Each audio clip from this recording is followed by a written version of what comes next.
Okay, we are recording this Sunday, Qigong Deep Dive class number 2, going over Sacrum, lower Dantian, leg channels, and we're going to have a blast.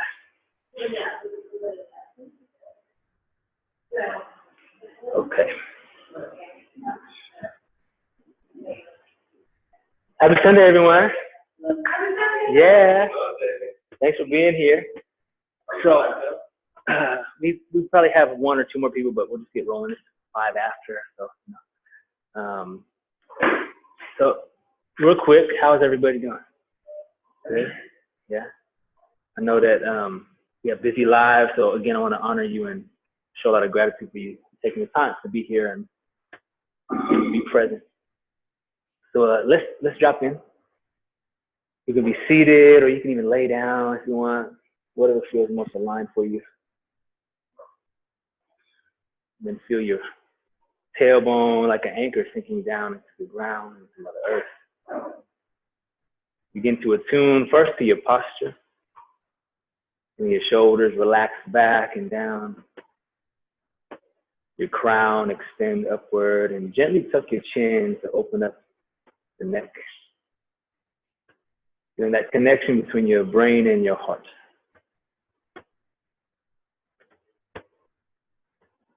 As you inhale, begin to soften the belly, expanding the belly.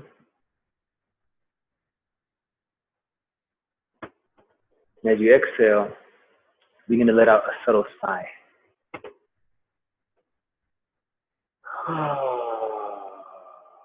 Ancient sound of the heart.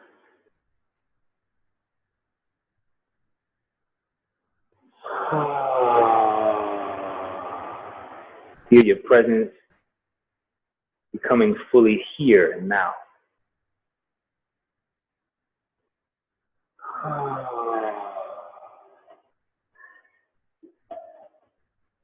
And your spine is like a pillar of light, stretching your tree roots deep into Mother Earth. And your spine is that trunk, strong, sturdy, also flexible. And your crown and your ears are gently being pulled up, like leaves on a tree absorbing the sunlight.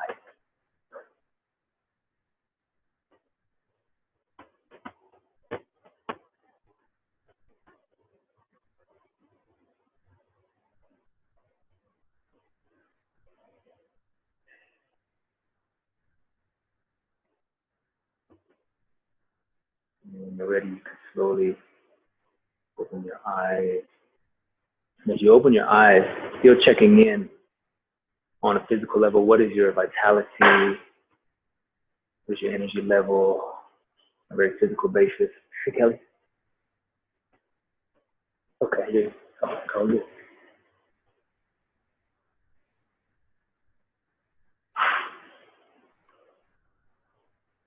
And so now we're just sitting in this awareness, right? And becoming observant of our posture, and now of the emotional content inside. What's going on emotionally today? Letting it all be here. It's all here, it's all fine.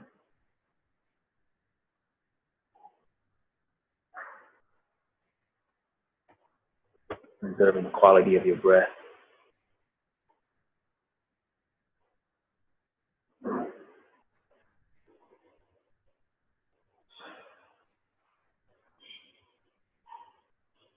And lastly, observing your mind, quality of your consciousness.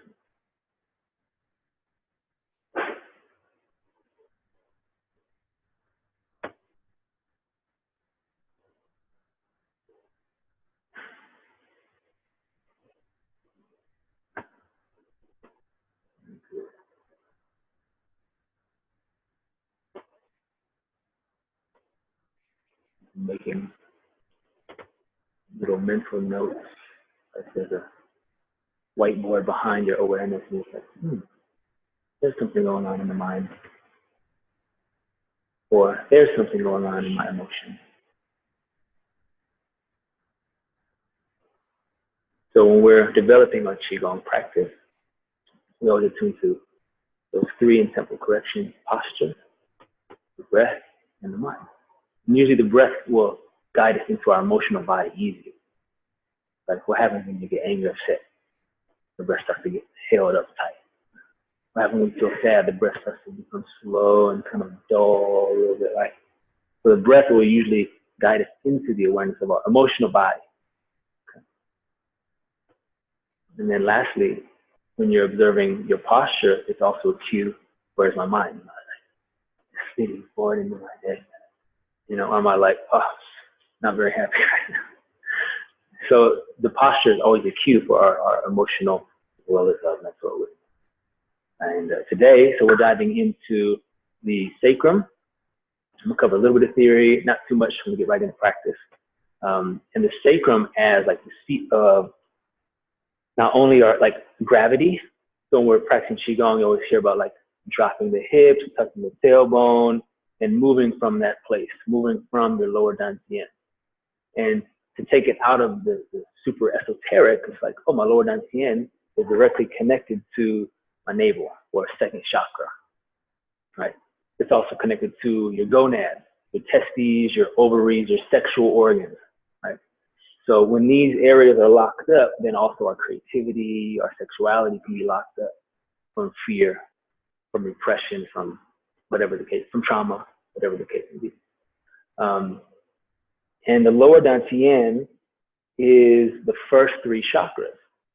Okay, the first three chakras. So the root, which is like our sense of security, sense of survival. I got this. I can handle this. Right? And so in both yoga and Qigong, we have those, they call them bandhas in yoga, or locks in Qigong. We have the sphincter and the perineum lift, right, to help seal the lower Dantian when we're cultivating energy. And then we also have in the lower, the second chakra, the sacral chakra, right? That's connected to, like I said, the gonads. The first chakra is more connected to the adrenals. So today we're going to be diving into more the adrenal glands and the kidney. We talked about the kidney one last time, opening up that foot point to connect to the earth chi. So now we're going to follow that up and start opening up the inside leg channels and also strengthening the inside leg channels, the adductors of the groin. So most of our life we spend, you know, like externally rotating, you know, like getting in and out of cars. Like these muscles aren't too strong, you know. So when I look at a lot of yoga or martial arts, they do these postures where you're in these deep kind of like horse stances, whether the toes are forward or whatever, and these channels get strengthened. And then you're like pulling in, right? Or you're pushing out while pulling one side and doing all these fun things, or the warrior pose. Right? So there's all these similarities between the martial arts and the yoga to strengthen as well as open the channels. You know? So, and then the last, as far as the chakras are concerned, the third chakra, if you think about the Dantian, is like this, kind of like a barrel, you know? So we got the root, seals everything in, so you're not leaking energy, right? And you may notice it if you keep the sphincter and the perineum like really, really soft and relaxed over the course of like an hour-long practice. Sometimes it'll feel kind of like a coolness, or sometimes you feel just like you're leaking. Like, and I've had it happen before, especially when I'm teaching, because I'm talking so much while I'm practicing Qigong. I'm like, why do I feel like my butthole's leaking? It's kind of weird. Like, it's a very strange energetic sensation, but you know, my teacher used to talk about it, I'm like, really? You know, so anyhow, so now I'm like, okay, let me talk a little bit and seal in a little bit more. So the third chakra, which is like solar plexus, is connected to the pancreas, spleen, stomach, digestion. So that's why in a lot of these movements, we're doing these twists to begin to open the diaphragm. And we can do a fun little practice here, just seated. When the diaphragm is overly tight through here, then it creates a sense of like tension all the way into like the neck. And it's connected to the, what is it called? Like the vagal nerve plexus, right? So it helps turn off our fight or flight and turn on our parasympathetic. So if you sit right here and just attune to your spine again, crown extended, shoulders sunk down, and then bring your hand just underneath that xiphoid process between the upper ribs. Go in there. And what you're going to do is inhale through your nose. And as you exhale, you're just going to gently pull down. You can press in as hard as you like. I'm going to start off gentle. So we're helping to strip some of that fascia. Go under the ribs. And what I want you to become aware of is, once you notice you have a little more saliva in your mouth, because this helps trigger the rest and digest response. And the saliva is the cue. Oh, I can rest, I can eat food and digest it properly. Like a metabolized life. You guys noticing that? Subtle.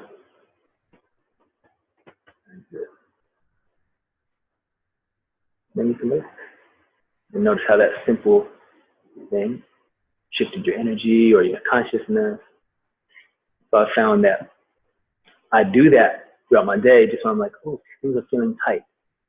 And I'm feeling a little bit constricted. Just a little massage, do it anywhere. Very easy. And that's a big part of our ability to breathe. And the most important thing in Qigong is the breath. Do I have full access to my intercostals, my diaphragm? Can I nourish the qi in my lower belly? The first goal of Qigong practice is overflowing the lower Dantian, overflowing the belly with healthy, strong energy. So we do the twist and the movements and all the subtlety to nourish and bring blood and nutrients to the 5 yin organs. So the 5 yin organs are kidneys, okay? Kidneys, the spleen, kind of stomach. They don't have pancreas in Chinese medicine, but pancreas as well. Kind of on this left region here. Liver on the right, okay? So a lot of these, when we're working spleen and liver, there's a lot of twisting, okay? When we're working kidneys, there's a lot of folding, okay? And then we have lungs and heart. So those are the 5 primary yin organs, yin meaning of substance, okay? The yang organs are hollow. So we'll go into that yang organ later. And what do I have to say about that? Any questions before we start our practice? Yes. Kind of thick and hard. Is that what you said? Yeah. So that'd be a good practice for you to do in the morning and also before your practice and anytime you remember. For me, it gets kind of tight. The fascia gets kind of bound in and on the left side. And I noticed when I eat something not so good a couple of days ago, I forgot to tell them no cheese and my whatever food I was getting. And immediately I was like, oh no. I'm gonna eat anyway. And for 3 hours, my chi was way low. I felt bloated. I felt off. I was super gassy and it was terrible. But what helped was I would massage in and under this left side where the spleen, the pancreas, and all through here. And it helped move it through. So over the course of these next classes, you'll be able to have those tools where, oh, I feel something stagnant, I can help move it, whether it's through breath and actually just direction of chi or through subtle massage, okay? So it could mean spleen, stomach, there's some imbalance, Michelle, there, So the spleen movement, where we do the twisting, that's gonna be like the prime one for you. So do more. And as you build this too, you're also gonna build your personal Qigong practice. Like, oh, I know I have some kidney deficiency. I need to do a little more kidney exercise. And we're moving into the spring, so each season is connected to an organ and an element. The spring is about the liver. The liver is about cleansing, it stores the blood. And when we go through into the next 28, that's like 2 or 3 days or something. It's a great time to do a cleanse. So if you feel like doing some kind of fast, there's lots of cleanses out there. It's a good time between those seasons and kind of clearing off the dust from our consciousness from the winter time. Hey, welcome, Ted. And the last thing I want to say is when we do our practice today, to help carry over from last time, we were focusing on the feet, You know, so today when we drop in, focus on your feet, and then we're going to be focusing a lot on the tailbone. We're going to do some more exercises for our whole pelvis, and we're going to have a blast. Okay? Sure. Yeah.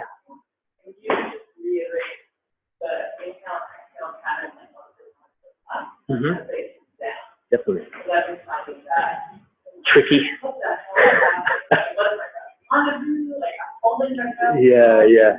Yeah. That's a great question. I'll cue you with what kind of a good rhythm, and then when I practice, I'm always playing with it too.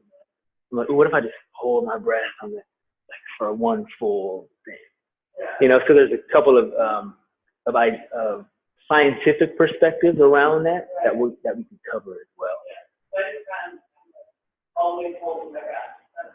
Are you holding on the inhale or the exhale?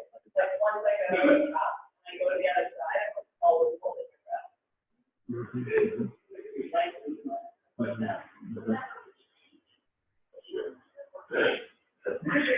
Share one more time, Michelle.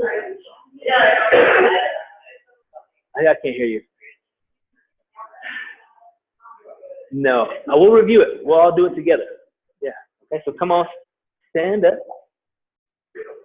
Stand up. We'll get a little music to help orchestrate our chi flow today. Can you guys hear me okay? It's so weird having something in my ear.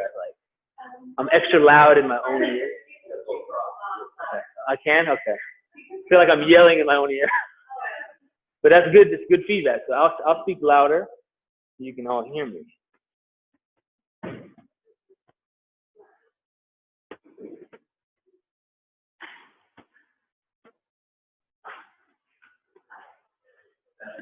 Oh, get some water. Yeah. Film the warm-up at the beginning, especially all the hip stuff.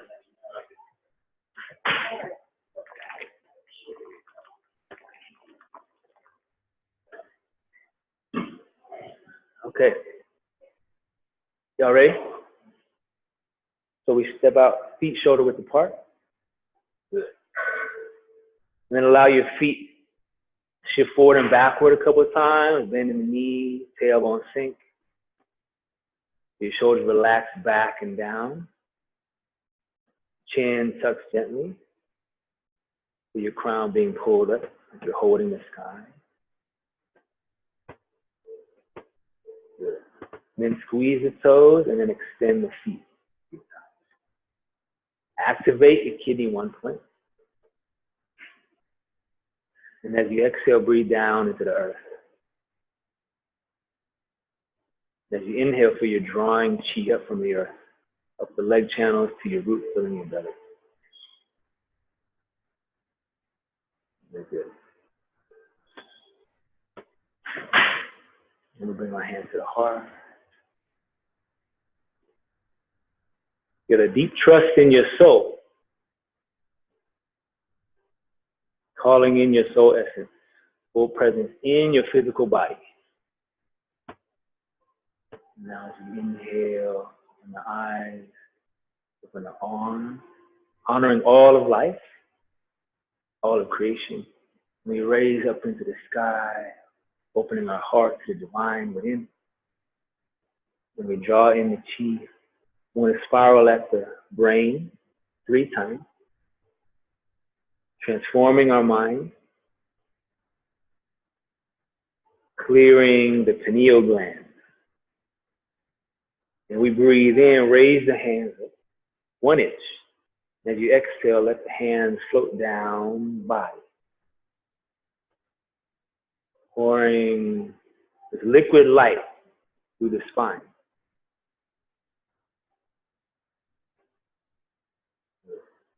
We'll do 3 more, pulling down heaven. Inhale with an inner smile, connecting to the earth and the sky. Exhale, sigh. Imagine that sigh melting through your physical body. Breathing in, giving thanks to Mother Earth, Father Sky.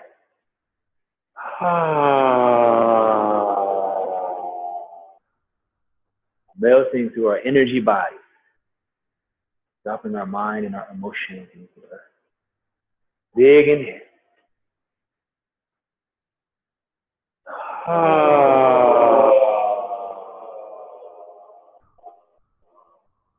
Rounding our spiritual body. And relax. This is the pillar of light, 1 through 10. So you just let your body move in a way that feels natural. Okay, I'm gonna do the hand seals and simply do your best. So we melt down the front. 1 is front. Smile down the back of the body. Smile down the center of the body. 2 is shoe, melting our feet into the earth. Creating a pool of light around us. 3 is tree, spiraling tree roots from the balls of the feet. And from the tailbone, deep into the earth. 4 is core. As you begin to breathe in, feel these rivers of golden light flowing up the tree roots. Filling your legs, your belly. Beginning to overflow the back of the heart. And as you exhale now, 5 is alive. Feel the chi like 2 mighty rivers flowing down the shoulder blades, down the hand. Filling the space with healing energy. Fusing our chi with Mother Earth. We inhale, 6 is sick, expanding your aura, expanding your energy, and as you exhale, feel your energy begin to fortify and contract around you. 1 more time, inhale, expanding. Stretching your energy body. And exhale, grounding, centering. From 6 is sick, 7 is heaven. Feel your crown extend up into the sky, connecting to the grand central sun, while your feet are connected to the earth. You are a pillar of light. A bridge between heaven and earth.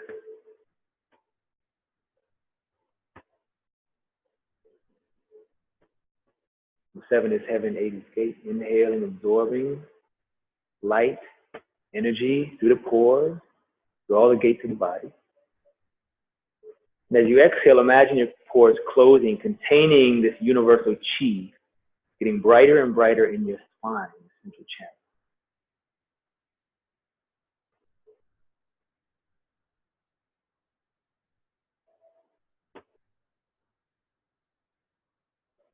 From 8 is gate, 9 is shine, palms open. You're like a star in the night sky. The energy of the universe overflows your spine, overflowing your physical, your energetic, and your spiritual body. Feeling this sacred temple inside of your own heart, the sanctuary.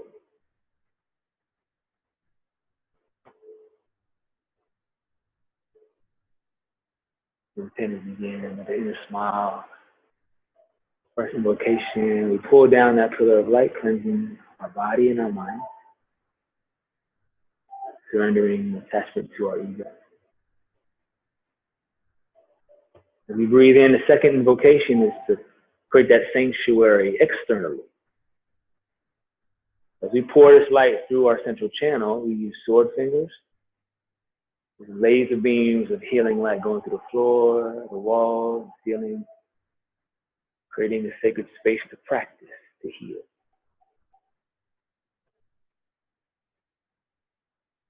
The last invocation, connecting to source presence, universal intelligence, overflowing the 3 Dantians, mind, heart, belly.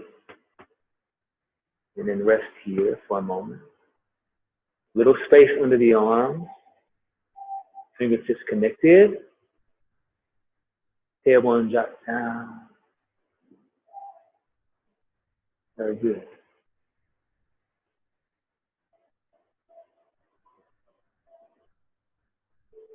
And from here, we're going to bring our hands on the hips.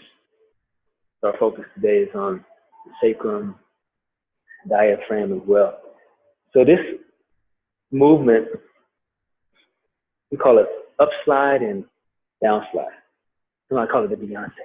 Okay. Just gonna drop one hip and raise one hip. Do that a few times and just see how smooth it feels. And the feet, the knees, I'm still keeping track over the feet. You know, I'm not folding in like that, okay?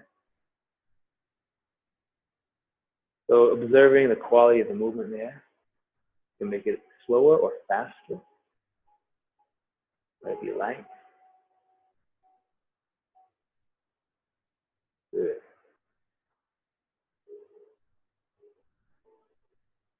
And then from here, we're gonna go tuck under, and then back.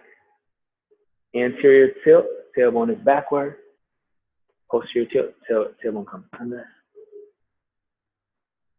And then one hand on the navel and one hand just between the kidneys. So feel the lumbar relax as you tuck. So releasing low back tension, opening all the nerves that innervate the internal organs.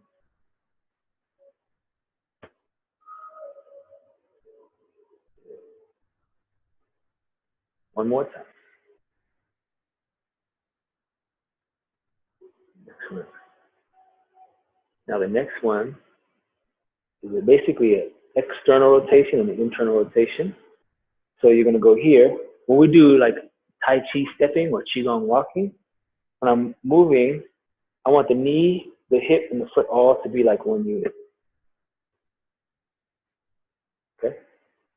So we also call it a 45-degree zone of power. So if I open up too far at a 90-degree, now my energy is a little bit split, you know? So you'll see a lot of 45-degree angles in Tai Chi. Then go to the other side. And as you're doing that, stay aware of the navel and the root. Like the navel is like, the moving from the navel center. Sometimes it helps to imagine a little laser beam pointing you in the direction of your, once you go.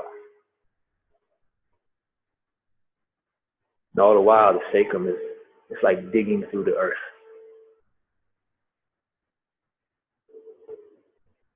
Good.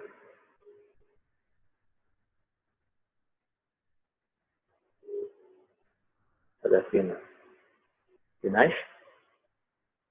And the last one we're going to do is more of a slide. Okay, I do this oftentimes when I'm doing my own stretching, or if I'm on the TRX or something. So what you'll do is one hip, I'm going to straighten this leg. And as I straighten this leg will bend. And then this hip will slide back. And then I'm going to do the opposite. Okay. So one slide back, forward, you got it. Now keep the knees even more still and do it. So the knees are bent. We're sliding until you feel a little bit of a pull right in that kind of side of the glute. You got it. So this is the sacral pump. Okay, very, very important in Qigong cultivation is the sacral pump. Because the sacrum is like a rudder, right? And wherever the rudder goes, the rest of my spine will go. So it's like the beginning of a whip, you know? The sacrum has a lot of power, a lot of control. Good. So when we do some of the dynamic warm-ups, we're going to be doing some of those slides to lubricate the hip joint and also to allow the cerebrospinal fluid. When we open up that sacroiliac joint, the lumbar, now the cerebrospinal fluid can bathe the nerves, can bathe the brain, and so forth. Okay. Now from here, got to open up the rest of the body. So let's open up now. Middle Dantian. So that was lower Dantian. Now middle Dantian. You can make these in the beginning big. And focus on the tailbone, right? So if I tuck under, and then I kind of have a spinal undulation, and then the shoulders roll, a little bit different.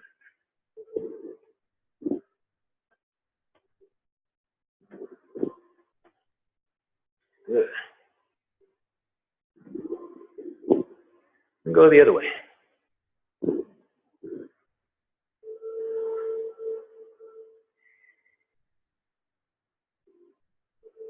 There's no breath cue here. Just allow your breath to be natural, as full as you can.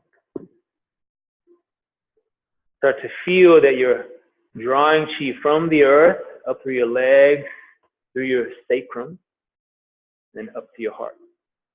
And then go one at a time.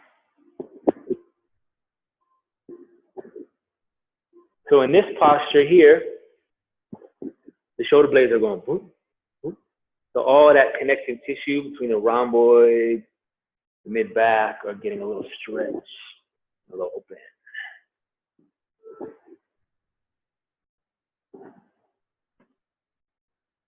And then, as you do it now, keep the spine nice and taut and move just from the shoulders.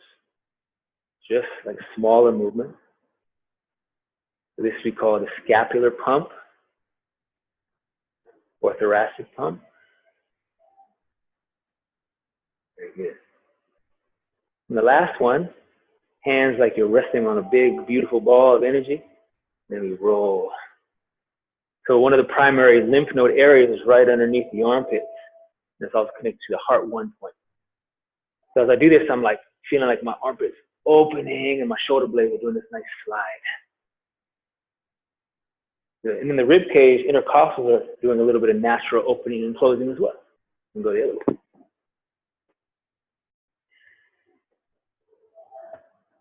So I do anywhere between 5 and 10 of each one of these. So we're opening up the 3 energy centers on a very physical level. Right? Relax it down. Now upper Dantian. Do a few tucks. And use your eyes. Look up. Because your body follows your eyes as a natural reflex. And just be aware if you start to move your thoracic spine, because we want to focus on the cervical spine.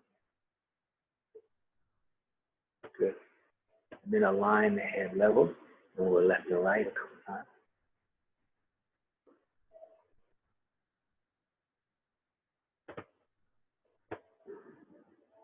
Good. Now to open up the neck channels and the arm and lung channels to bring in more chi. Extend the arms and the fingertips, activate the chi in the hand. Gently pull the shoulder blades back and down. And I'm pressing the back of my head like a little bit, like I'm pressing up against the wall. Okay. Then do the same thing, left and right. And feel the channel. Feel that opening. You may feel a nervy sensation, which is a good sign, actually, for these.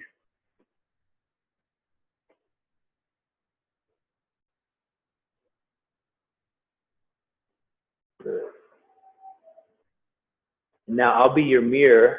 Let your right arm stay out, okay? And then just let your left arm relax by your side. And then as you do this, you're gonna rotate your thumb back a little bit more. Start to notice even more tingling and nerve sensation. Good. Then you're gonna look up, then down. The sternocleidomastoid, all of these muscles that get pretty tight because we're always like this. So open this. Now the next level, you can add a little massage. You can press into any tight areas here. And if it gets overly nervy, you can relax it a little bit, you know. And just stretch through the fascia. And like right down where the clavicle meets. And be very tender. So be gentle in the beginning. Good. And then bring your head to the center point. Relax. Good. Can you feel a big difference from one side to the other? So we're opening up the lung meridians as well. So anything when you're dealing with grief, sadness, super important to open up the lungs because that's where we tend to store that heavy energy. So these exercises are great for people dealing with sadness, grief, those things. So go other side. Thumb back, and then the shoulder blade will come back and down a little. So lung 1 and 2, right where the pec and the shoulders meet. Then drop the head away. And then find a rhythm with your breath, coordinated with the rise and the fall of your neck.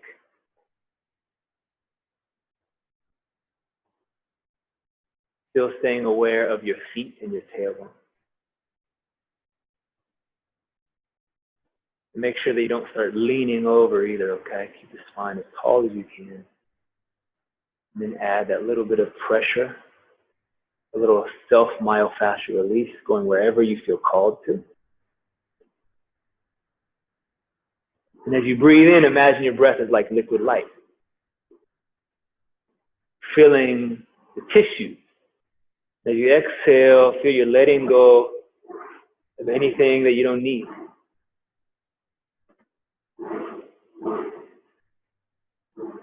Any old emotions, grief, sadness, guilt, shame, all that tend to make our shoulders heavy. Very good. Then when you're ready, come back. Nothing down. It's like, oh, all of a sudden my senses are open. Good work. And the last one, so we went lower, middle, upper, Dantian. Usually I'll go from high to low or low to high, just because it's fun that way, right? But we got to open the feet up a little more. So just shake it like this. Tap the bubbling spring, relax the shoulders, make everything wibbly wobbly. Belly soft, like the belly could just touch the floor. And then bend the elbows, open the fingertips. This is the immediate happy movement. And go to the other side. It's hard to stay angry when you're doing this. But I forget, when I'm angry, I forget about it.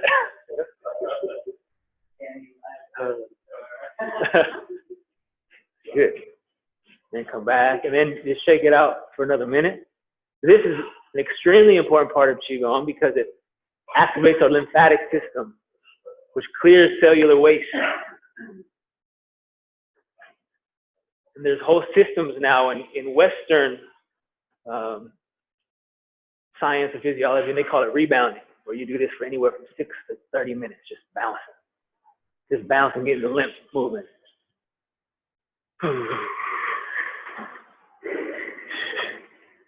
Let yourself be spontaneous now.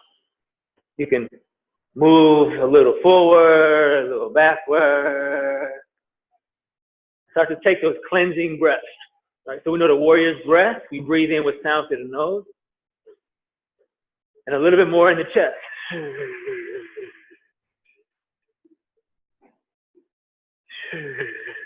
Allow any sound to come out that feels awesome or natural.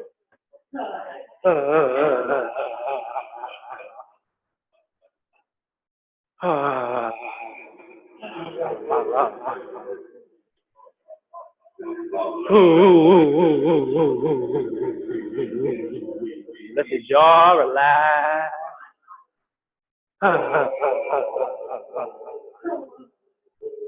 Good. If you feel self-conscious, that's all good. Just do best if you can.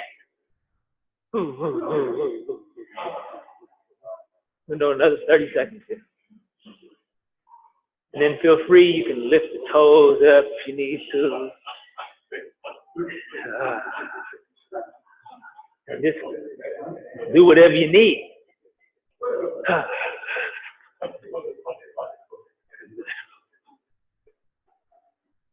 And then last 10 seconds.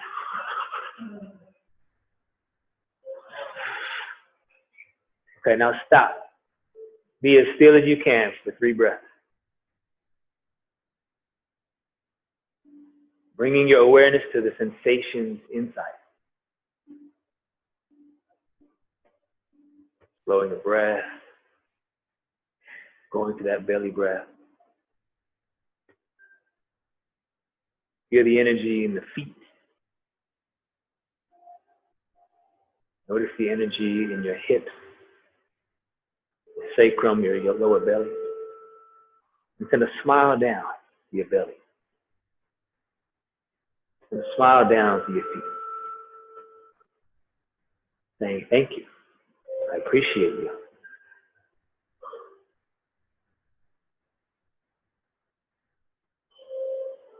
Notice the temperature shift in your body. So that's a really important cue as we practice Qigong, to observe the temperature shift.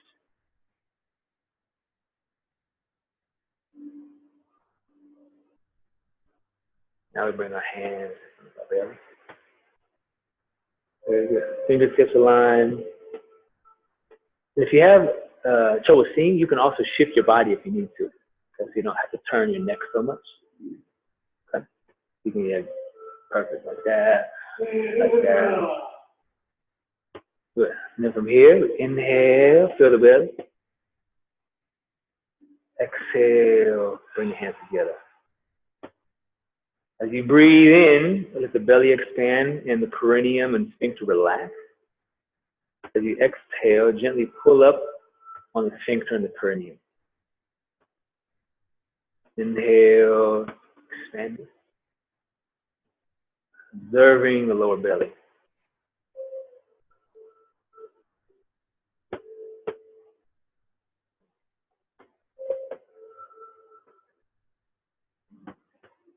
One more time. Grounding into your lower Dantian like the sun. You may feel like the size of a tennis ball, and then pulse on the edge. You may feel like a softball. Whatever it feels like, simply observe. It's like you could look inside your belly.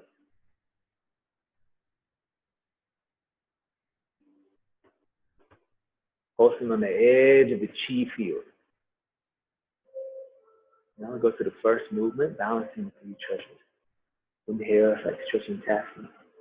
Arms come up like a T. Then we sink the weight into the heel, squat down. Keep the spine in this little arch at first. And then as we inhale, the fingers align, drawing in the chi up the belly. Roll the ball. Exhale, press to the heel of the hand, elbows heavy. Inhale, wrists are soft, opening the arm channel. At the top, exhale, sink the shoulders and the hips while the fingers extend. Inhale with that inner smile, clearing the mind. Exhale, releasing into the earth. Drawing up.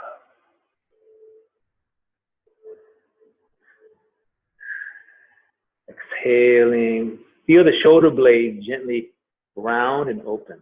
Open the back of the heart. Really stretch up to the rib cage. Exhale, tuck the tail, sink the shoulders. Inhale. Opening the lungs, the heart. Exhale. Release down. Feel the strength in your legs, drawing it up the leg channels, the earth chi. Filling the belly and then washing the heart.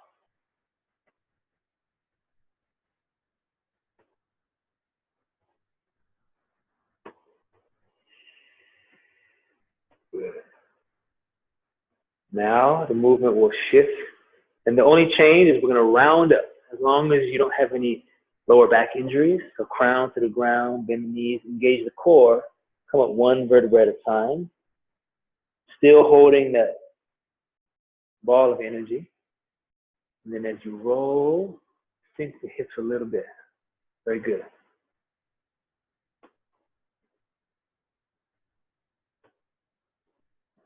Exhale, there's that little pause where you feel the spine stretch.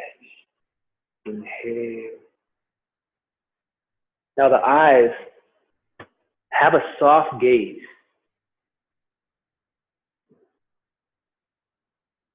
Articulating one spine at a time, increasing that flow through the spinal fluid to the brain. Exhale, as you push gently, lift the perineum.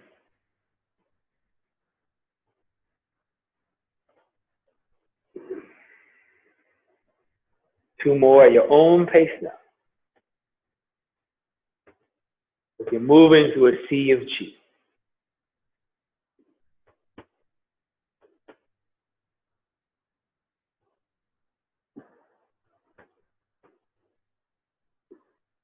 Relaxing the heart as you push.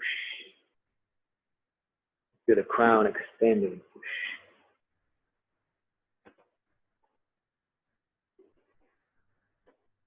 Last one.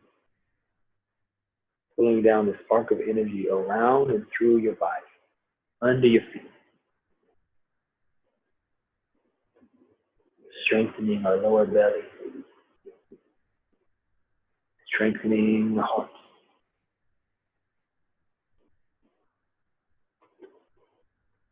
Opening the mind.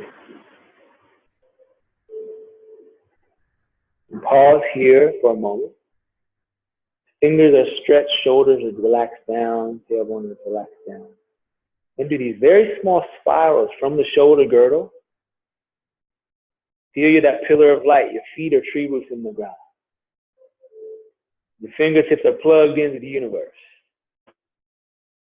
Drawing in the divine insight from your higher self.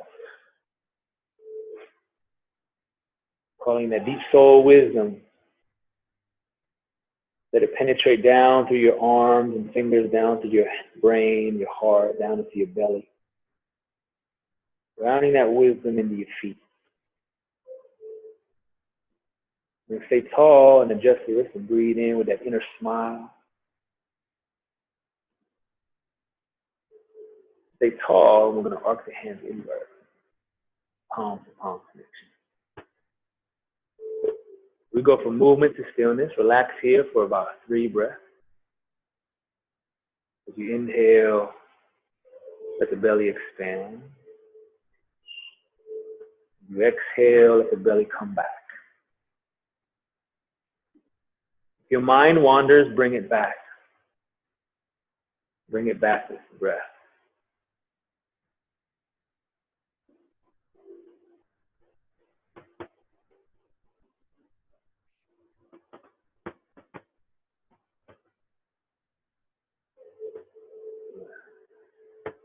When we practice, 50% of the time, have the eyes open. 50% of the time, eyes closed. I know I get in the habit of 80% of the eyes closed. I'm just in deep mystery. And then I'm like, forgetting about what's going on. So I want to ground these higher states of awareness into our waking consciousness. So the next one is for the earth element. Okay, the spleen, stomach. There's 2 versions, the yin version, the soft version. A little smoother, a little bit more cleansing, okay? Second one is the yang version, more cultivated. So we inhale, and so I'll call it a Qigong guide by. I'm going to do it quickly so you can see. Okay? So I inhale, and then I exhale, swoop down. Inhale to rise, and then exhale, fall. Inhale, exhale. Inhale. Sometimes there's a little breath hold there. Exhale. Yeah. So that's the yin version. The yang version is inhale, pull back, exhale. We exhale when we're projecting chi. Okay. Inhale when we're getting some. Inhale and gathering, gathering, gathering. Exhale, projecting chi, building our chi sensitivity. So as we do this movement, this hand will start to get like warm or tingly or feel like lightning bolts. Then I inhale. You notice the inhale is usually like a rise, spreading the wings. And now what's different about this is up here, I begin to exhale so I can get more twist. Squeezing through the spleen, the stomach, opening up through the whole spine. And then I'll begin to inhale as the arms swoop. And then I'll exhale somewhere around here. Then it starts again. Inhale, exhale, inhale, exhale, inhale. You know, the most important thing is that you just discover what's right for your body. Okay? And we'll keep diving into it. Here we go. So inhale, first the soft version. Palms face the ground on the exhale. As you breathe in, the elbows will widen, the rib cage will lift while the shoulders sink. The tailbone sinks.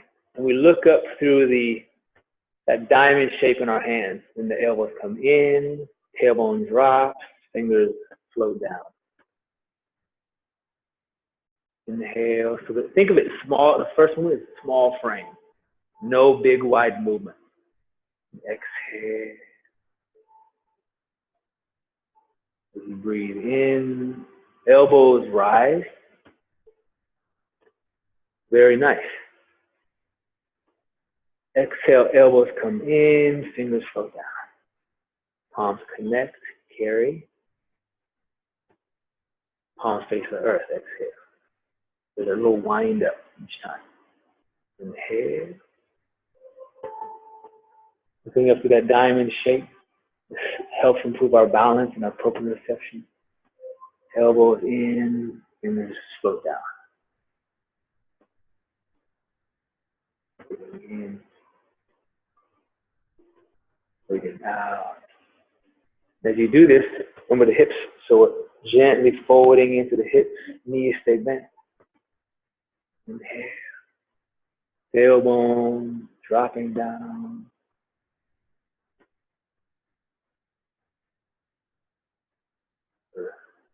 One more time. The quality of the earth element is cultivating trust and honesty with ourselves first and foremost. Then it becomes effortless with others. And helping to dissolve worry or doubt. Dissolving worry or doubt. Inhale. Calling in that trust and honesty with self. Exhale, dissolving, letting go. Breathe in. Feel the rib cage expand. Exhale down. Now we're going to the yang version. So as we breathe in, carry the ball, same thing, but now pull back the left hand and exhale. Send the chi from left to right. Just be aware of your crown. Now we inhale and go wide. Now look straight ahead and press the sky with your palm while the shoulders sink down. The tailbone gently tucks. Very good.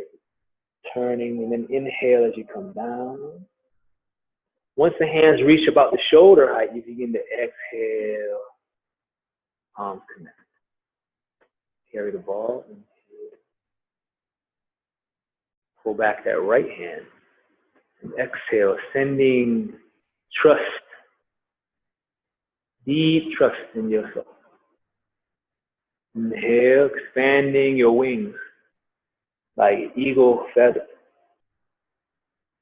When you're looking straight ahead now, it's like the crown is opening. Breathing in. Breathing out. Inhale, carry that ball. Dedicating this to Mother Earth. Exhale.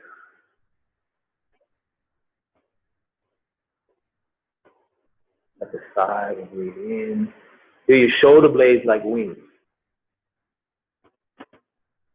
As you exhale, feel your torso like a towel, you're wringing it out. Cleansing. As you breathe in, gathering. As you breathe out, letting go.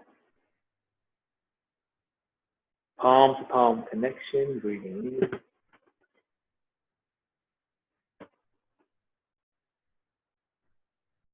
As you exhale, send the chi from right to left. Like wind through a sail. Side, breathe in. Begin to exhale as you twist.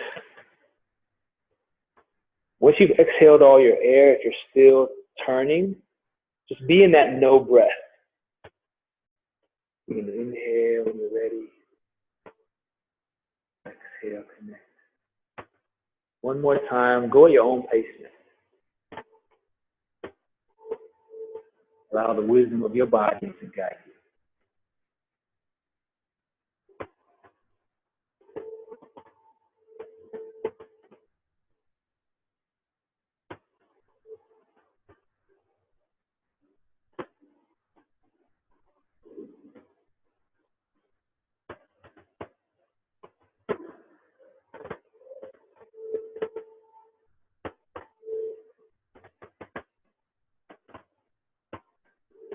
Allowing the breath to be soft and natural. Strengthening the spleen and the stomach. Strengthening trust in ourselves.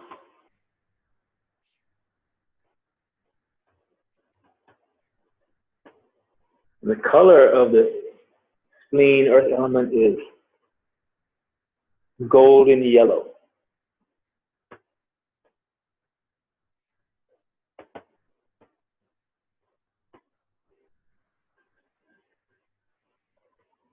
And come around to the center. Palm facing palm. If you need to adjust your posture when we go into stillness, you can.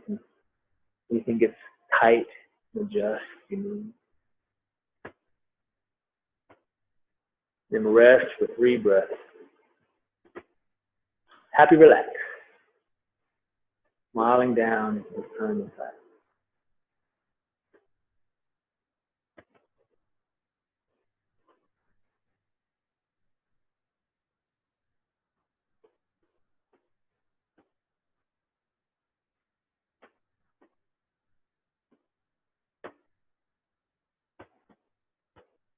With your breath, you can allow the hands to expand and contract naturally, but it is not required.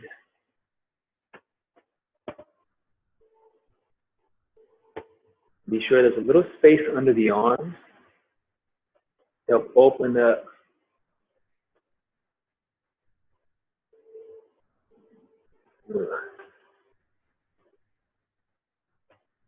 now palm face the earth. So that was the earth element. Now we go to the middle element. Inhale, arms up. Exhale, sink your shoulders. Elbows are heavy. Hands about level with the shoulder or even a little bit below. If you have shoulder issues, you can always come lower if you need. Okay? Connect the first fingers, thumb and index finger. This is large intestine and lung meridian. Inhale. The first few reps, allow the shoulder blades to really activate.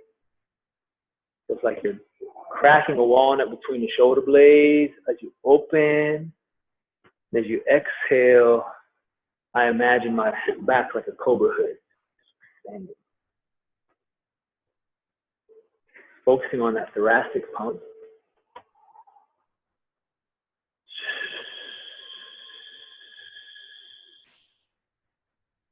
The sound to cleanse the lungs is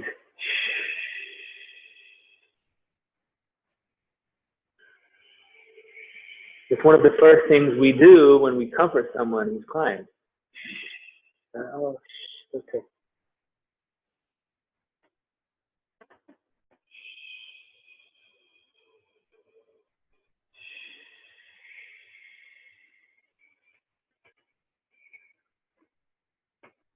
We always start with cleansing. Help get the gunk out. Make space before we build. Now let the movement be a little more subtle. So naturally the shoulders are expanding and contracting, just with less effort.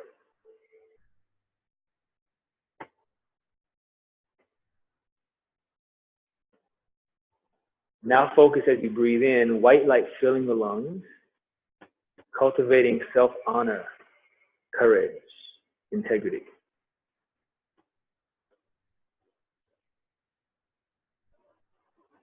When you exhale, see the lungs shining brighter and brighter.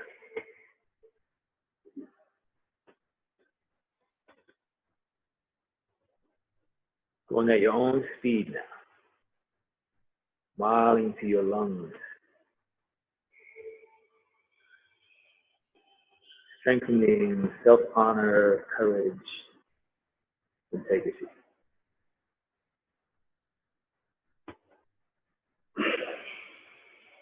You feel the traps starting to engage too much, just let the shoulders sink in your back pocket. You can let the hands lower a little bit.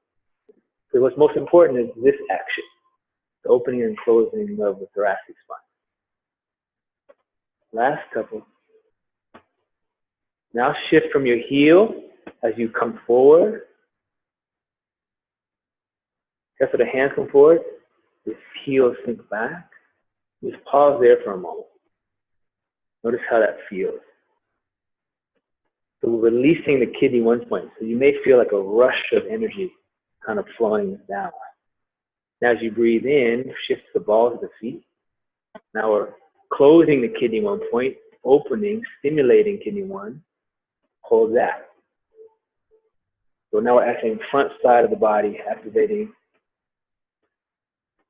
And then exhale, shift to the heels. So it's only about 10%. But notice we activate the front channels, connecting to our blood and our circulation. Into the heels, you may notice the cooling effect. Cleansing, connecting to the backside channel.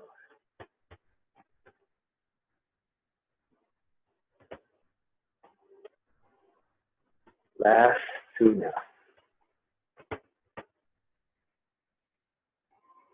You're like a tree in the wind, strong, firm,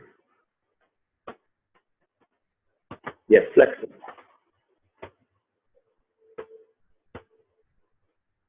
And the last one, relax the hands back. And readjust your posture if you need to. So your feet open like eyes. Knees soft, tailbones out into the earth. Shoulders relaxed back. Crown extended. Tongue connected to the upper palate.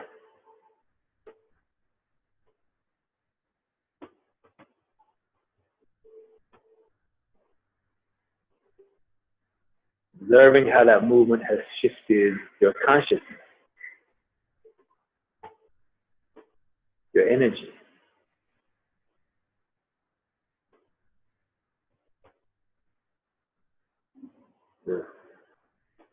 With that movement, when we do these things, you may notice, man, my shoulders are burning a little bit. Okay, that's good. So in between, if you need to do a little bit of this here, a shoulder roll, that's okay. The next one, we go to the kidneys. Water element. The toes come out, heels come out. Good idea.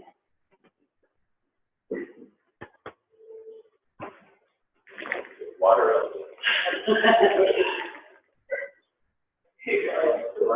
Hello.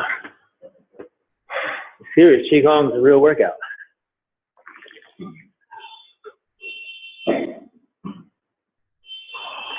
Good.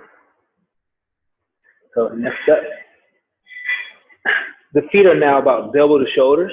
Okay. So it's 1, 2, maybe 2.5 or something. Then left hand comes up. I'll be your mirror. Right hand behind.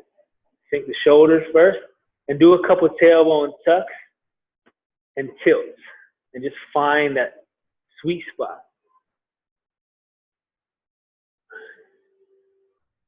Now as we inhale, observe here, just look up front for a moment. It's like I'm gathering this beautiful rainwater in this upward position. So at any time when we do this movement, you feel called to pause here, it's good because then the chi can sink into the kidney. As we inhale, we shift from to be your right side to the left. Hand comes up above the third eye. I shift my weight. So I'm opening the kidney inside leg channel. And then fold down. And now we're massaging the actual kidneys and the adrenal as we shift from the left to right. Drop the hips to raise the torso. Inhale. Like painting the sky. Exhale. Look down. shifting from one side to the other side. Breathing in, calling in the spiritual willpower. We're going to see through our fears.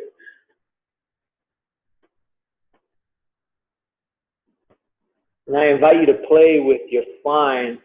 You can keep it straighter if you need, right? Or you can gently round. You may notice a little bit more opening through that lower back kidney area. What does your body need? If you know you have low back issues, or someone you're working with has low back issues, keep the spine straight and bend less.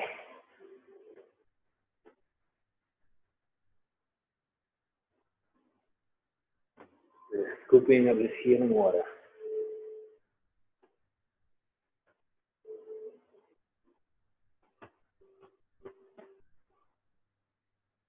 Beautiful. Now pause at the top for a moment. As you inhale, shift, gathering this brilliant blue light. As you exhale, you're releasing down into this river of energy, this healing water. Now begin to breathe in as you raise the torso and drop the hips. And exhale, just pause. Inhale.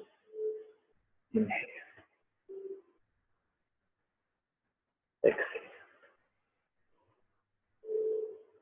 Once you come to the center line of your body, you can begin to inhale, drop the hips to raise the torso. At the top, relax. Good. Do two more.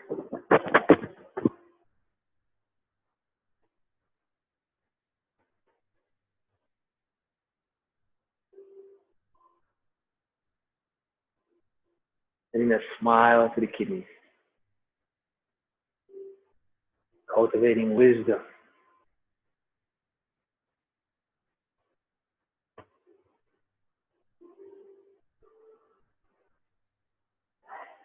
Last one.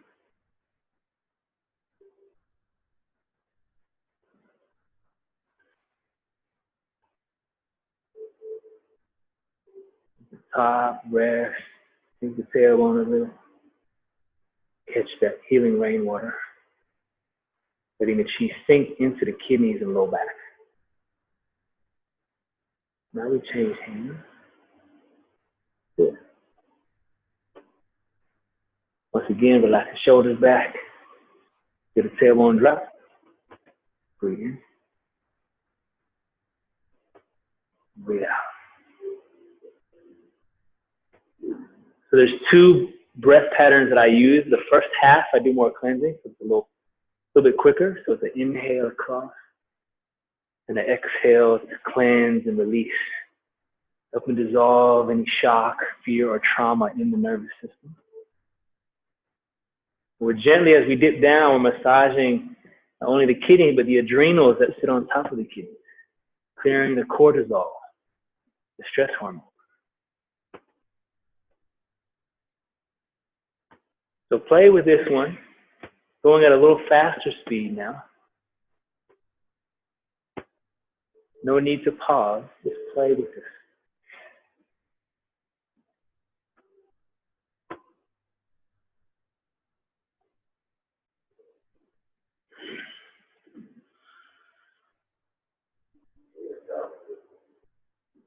The sound is two different sounds. The one I like is you. Okay, so as you dip down on the exhale, you go you.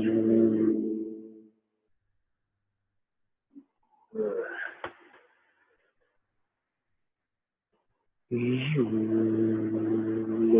See if you can feel the vibration in your low back.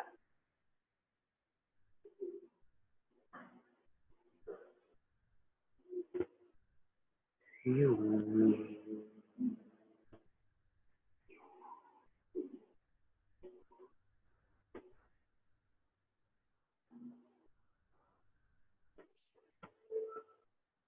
And when you're ready, go to the slow ones once again.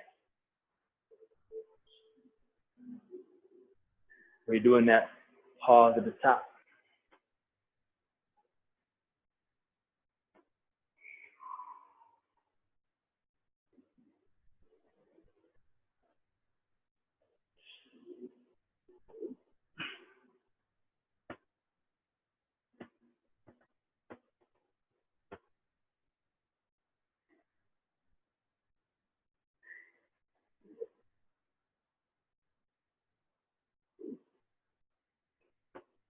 But when I slow it down, I like to breathe across. Exhale as I dip. Once I cross the center line of my body, I begin to breathe in as I rise. And then I'll exhale and pause for a moment. Kidneys also connects to our ancestors. The essence, the wisdom that's passed down through our DNA. So feel that we're not only healing for ourselves, but healing for our lineage. And the waves like ripples through time.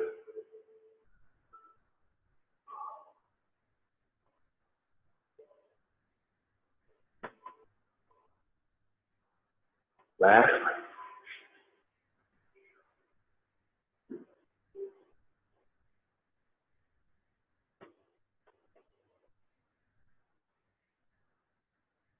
Then as you come to a close, relax at the top. And hands, palm to palm. Heels in, toes in. Good. You need to wiggle or open anything. And then we'll rest in this holding post position. 3 breaths.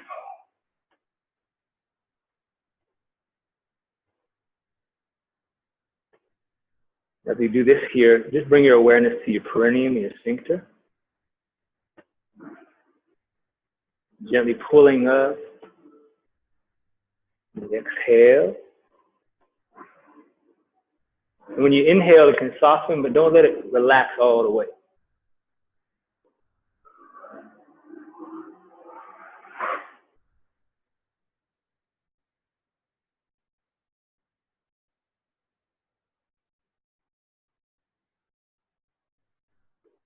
Filling your Dantian with earth chi, with fresh, nourishing energy.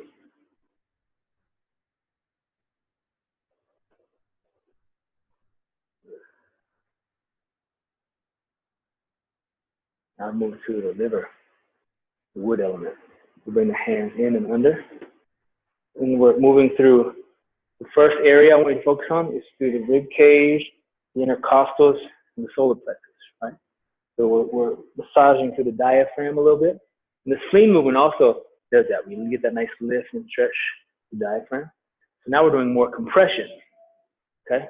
And the breath pattern we're going to play with today, you're going to inhale and you're going to go 1, 2, 3, and exhale 1, 2, 3. So creating more of a pumping action. 2, 3. Good. Focusing through the solar plexus, massaging the liver, clearing frustration, helping set those firm, loving boundaries.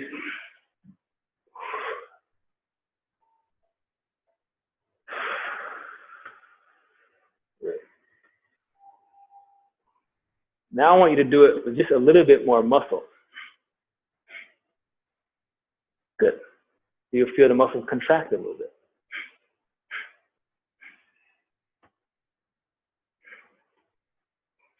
You'll notice when I do it this way, there's a little bit of a pause to restabilize the spine. Good. Now I'll go back to a more smooth.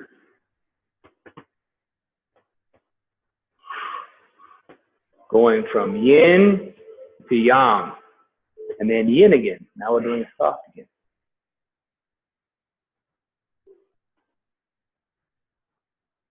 Got it. Now pause here. Inhale, change hand. One hand turns to the other hand. As you exhale, roll down through the solar plexus. And we call this bone marrow washing. We're just washing through the bones, through the bone marrow. Inhale. Feel this open on one side. The back will engage a little. Exhale. Let's go here. Breathe in. The belly expands. Breathe out, so contract.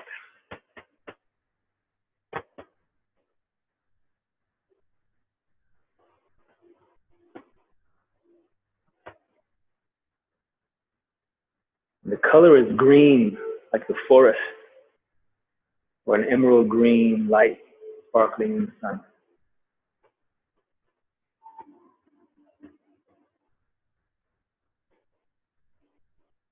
One more. Now we add the reach back. Even more twist. Inhale and reach back. Exhale, pull through. Big inhale. Then exhale, letting go. And the liver channel connects up through the eyes. So you exhale, really open the eyes wide, like you can project chi from your eyes. As you inhale, we call in that compassion for ourselves, for our journey. So we can give that compassion with love, sometimes with fierceness.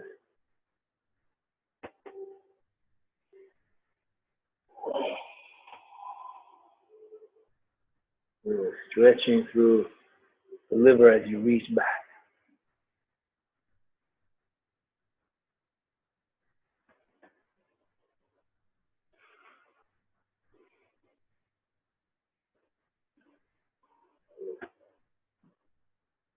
There's a couple of sounds for the liver.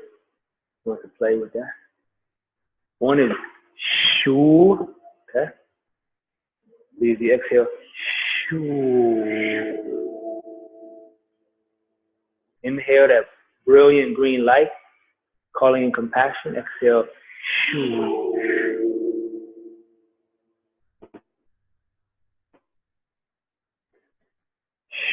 Shoo.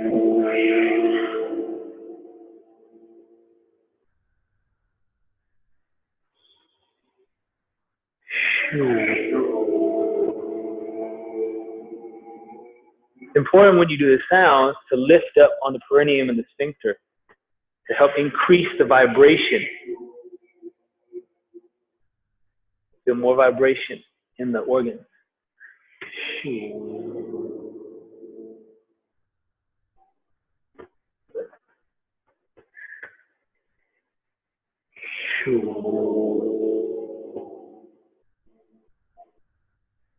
Last one.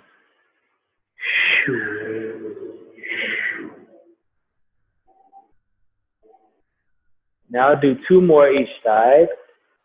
It's quiet again. Feeling the subtlety. Where in your life do you need to express more clearly? The liver chi stagnates because it's a lack of expression of our emotions. And what happens when we don't express ourselves? Frustration, resentment. We become the victim. On power through expression.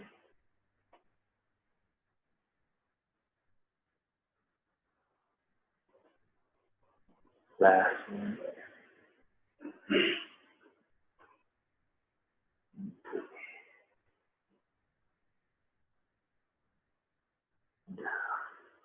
Smiling down, you can adjust your posture if you need. And relax. Smiling down to the sun inside your belly. Once again, noticing the temperature of your body, your hands, your belly.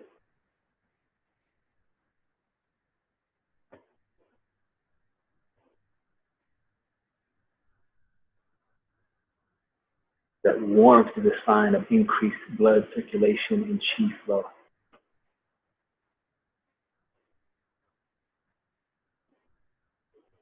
The body knows how to heal.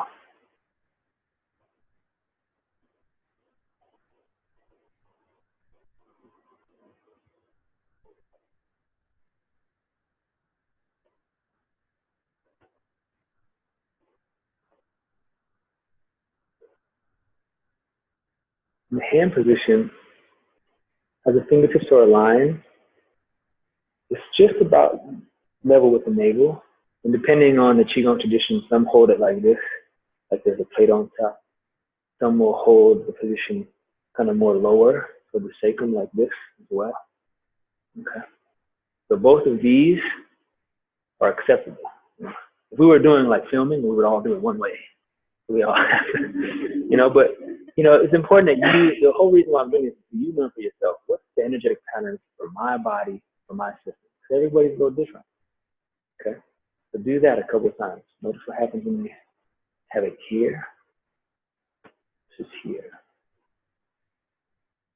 With a breath in each posture.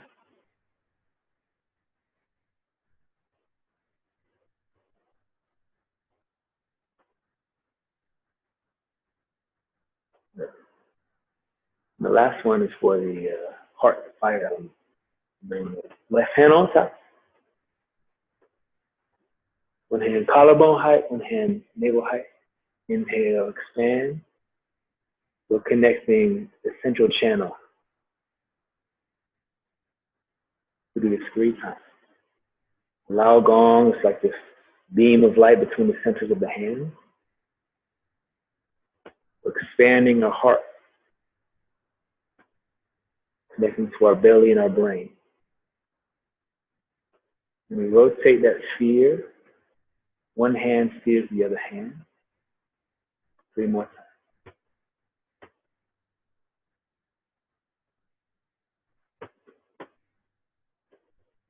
Get the chi along the spine.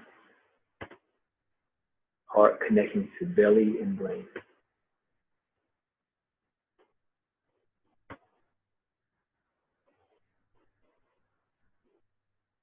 And then pause here. As I exhale, I'm going to push one hand and the other hand flips up. And we hold this posture here for a moment. All right, remember the hips, tailbone is dropped down a little bit. So I'm not here and I'm not back. And I'm rotating into the hip at the same time. And then extend through your pinky and your middle fingers.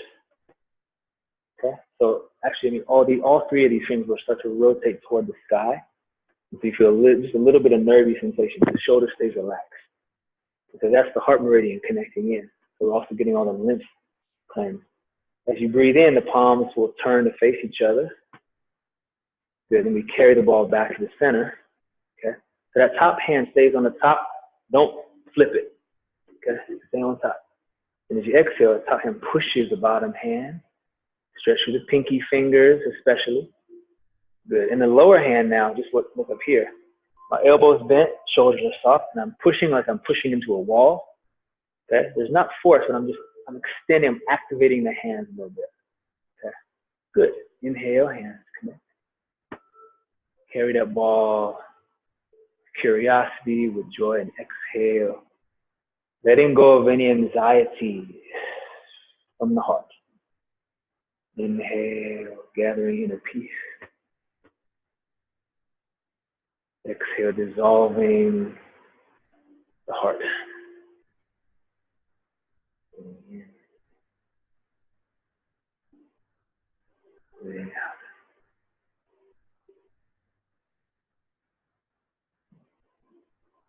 Inhale, and now go at your own time.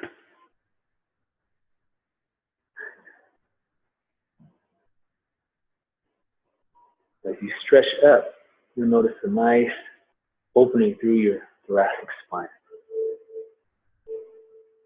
Remember to rotate into the hips as well.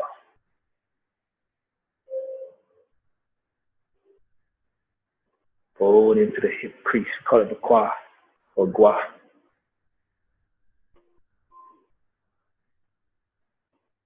The fire element is all about connecting to joy. It brings your soul joy, a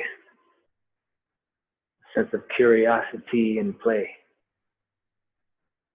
a sense of peace.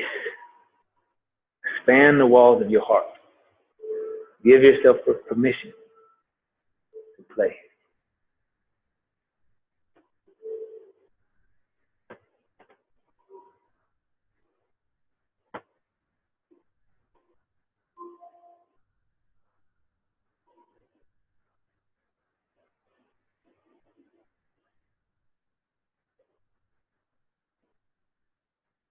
The sound for the heart, we all know, is ha. a sigh. You can inhale, center gathering, peace, and joy. Exhale. Ah.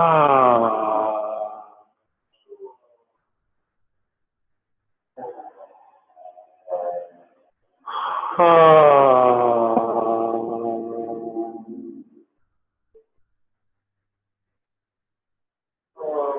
It's naturally a descending tone, which draws the chi down and out.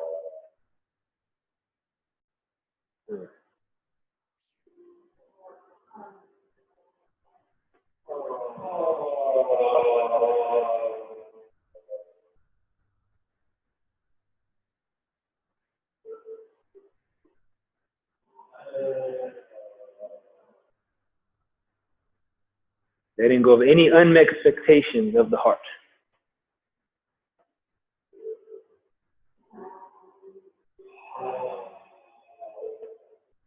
Whether it's from your own expectations or from others projected upon you, let it go.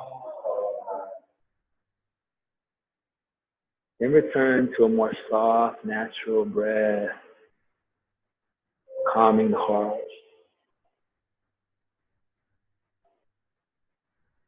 Going at your own speed. Keep going. Slide your feet a little bit more. A little bit more. A little bit tall. And then you go here. Forward into the hip.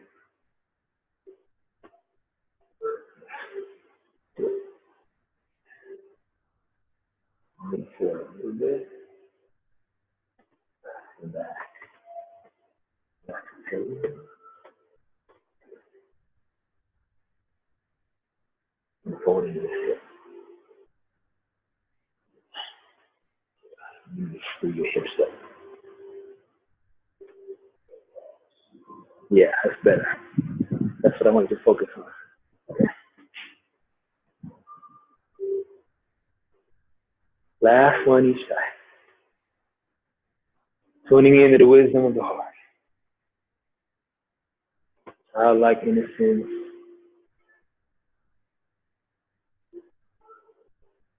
There's also a quality of fearlessness of the child. So tune into that. When you're ready, come to the center. And begin to circle the hands. You can adjust your feet if you need. Closing our practice. Dedicating our practice to the awakening of all sentient beings throughout the cosmos.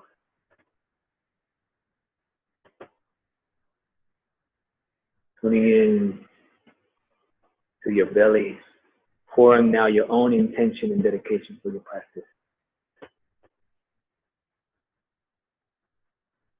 What are you grateful for?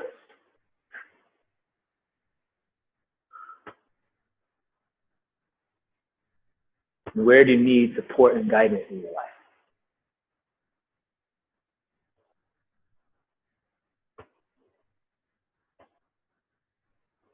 And when you feel complete, close your hands, fingertips aligned. Ladies usually have the left on top, gentlemen have the right on top. And take 3 slow breaths.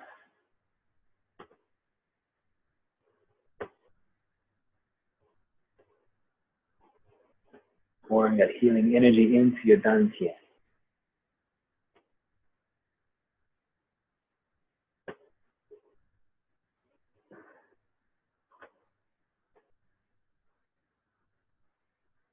Now massage up and to the left, clockwise.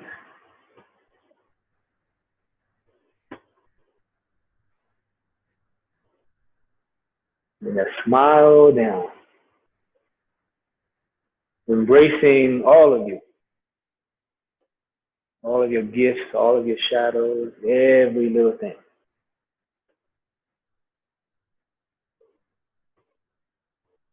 Naturally coming to a still point.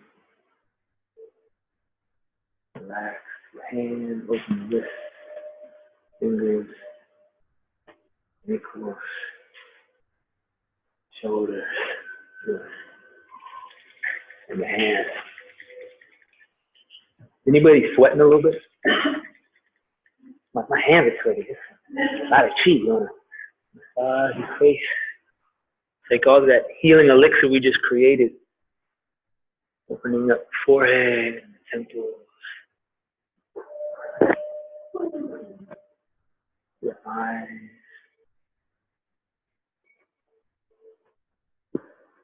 Nose. Jaw. Into the jaw. Go on the outside of the mandibles and kind of then go underneath the jawline as well.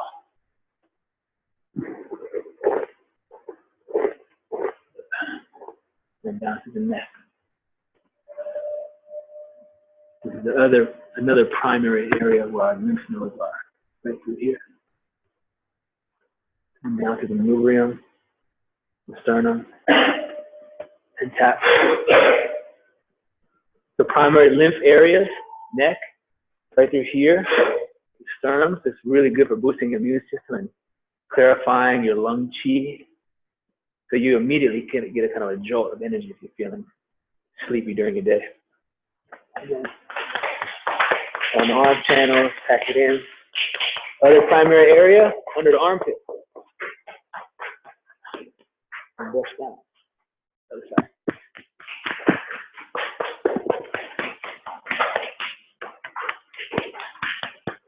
Good. And then the kidneys. Tap, tap, tap. Then rub and bounce. Then the belly. Then rub the belly. Then the other area of lymph was right in the inguinal crease. So massage in there, open up the leg channels from sitting down or driving too much. Connect to the lower energy center. Then we'll tap down the legs. Inhale. Exhale. Hold up inside. 2 more. Exhale. 1 more.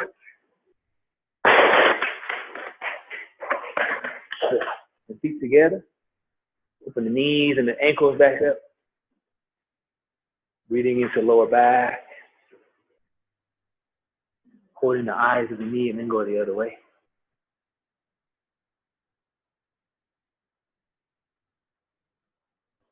Very good. And just relax. How you feeling? Good. So now, get into 2, 4, 6, 8, 9. So get in groups of 3 and share what was the movement that felt like, wow, this is awesome. What movement felt challenging? Okay. What was easy? What was challenging? And any other insight? And after you share, we'll have a little break.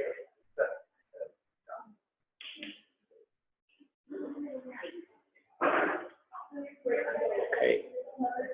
What's up, y'all? I'm going to promote y'all as panelists right now so we can have our own powwow here for a moment. Okay. We got Paula, Kira, and JJ. Okay. Can you guys hear me okay? Yeah? All right, what's up, y'all? I wanted to spend a few minutes with you guys and just see how y'all doing. So what I'm going to do when you do these live ones, while they're giving feedback, we'll do feedback here. And we'll just kind of go around the circle. Each person share what movement felt really strong today, which one felt challenging. Anybody want to go first? Just raise your hand. Okay, JJ. There we go. Okay, how are you doing, brother? Yep, you're good. Okay, how about now? So the water element, I just noticed that on my low back more and more. And so that's one of the main ones that is kind of interestingly challenging, but I love holding. I'm enjoying it. It's more challenging than I expected. Yeah, it's so good for strengthening the lower back. And if you're noticing, you're like, it's just harder, just don't go as deep, you know, really listen to your body. So sometimes the river water is really shallow, sometimes it's really full. So think about it that way. Oh, today, I don't need to go down because the water's full. I need to get my back, be a little more deep. And then the other days where I'm like, oh, I really want a nice stretch. So sometimes I think about it on 3 levels. Jing, Qi, and Shen when I'm practicing. The first 3 repetitions, I go more physical. I'll go a little deeper. In the second level, I'm a little bit more lighter, more Qi. Then the Shen level, it's like super light. Like I'm like 120 years old. And it's like much more intention versus like deep, you know. So that's a fun way that you can gear your practice. Like super physical, softer, and then like really, really soft. Like someone could barely tell I'm doing anything. Thanks, JJ. Is that helpful? Yeah. Well, and it's just gonna get. I think it'll just strengthen my back more and more. Yeah. I won't feel like I'm 120. That's right. Okay. Thanks, brother. Who's next? Who wanna go?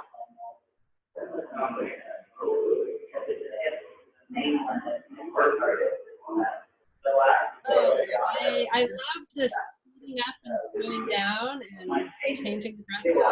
I've been doing that on the key. I'm always wanting to inhale up, and so I know how to get back into the breath pattern. Very challenging with my shoulders still, but I keep feeling.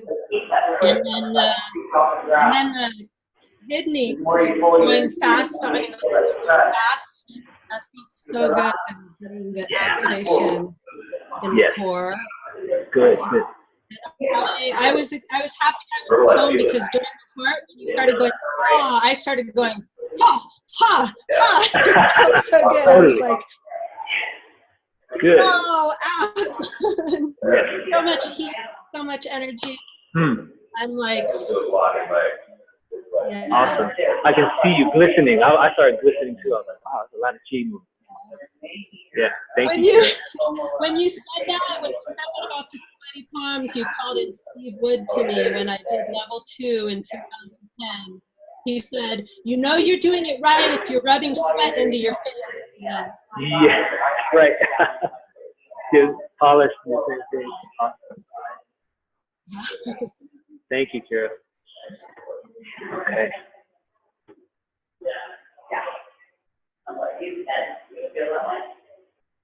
Y'all do it. I didn't know how to. There you go. I don't know if you guys can see it, but there's literally. Yeah, you can see it. Yeah. Ridiculous. Yeah. It's still awesome. just Okay, so the most challenging part for me is the yin part. And when I say challenging, I don't feel. Normally, I feel energy like between my hands. Like, I don't know for some reason. I can't find it in that one. And then another thing that was really exciting for me was I did most of this eyes open now. And there was at one point where I could actually see, like, it looked like the static on a TV. You know how when you can't find the channel? It was like black and white static. Like, I could see that. So that was really cool to me. I don't know if anyone else has ever experienced that. But.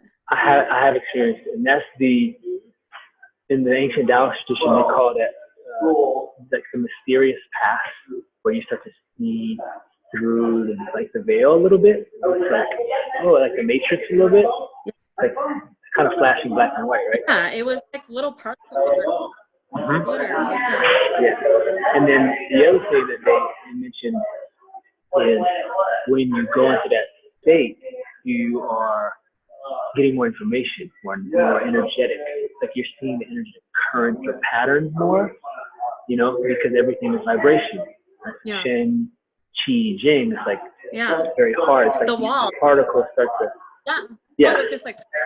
Yeah, it looks like it's melting. That's what the wall was doing. Yeah. That's great.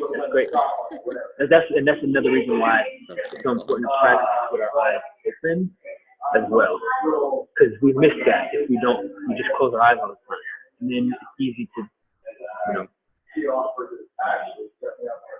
It took me a long time because in order to feel the chi in my hands and body, I had to have my eyes closed. But now that I get to have that, I can open my eyes because now it's there. And the one thing I would suggest with the spleen, when you're doing that movement, imagine that you're pressing on the earth, like you're touching water, you're touching the earth.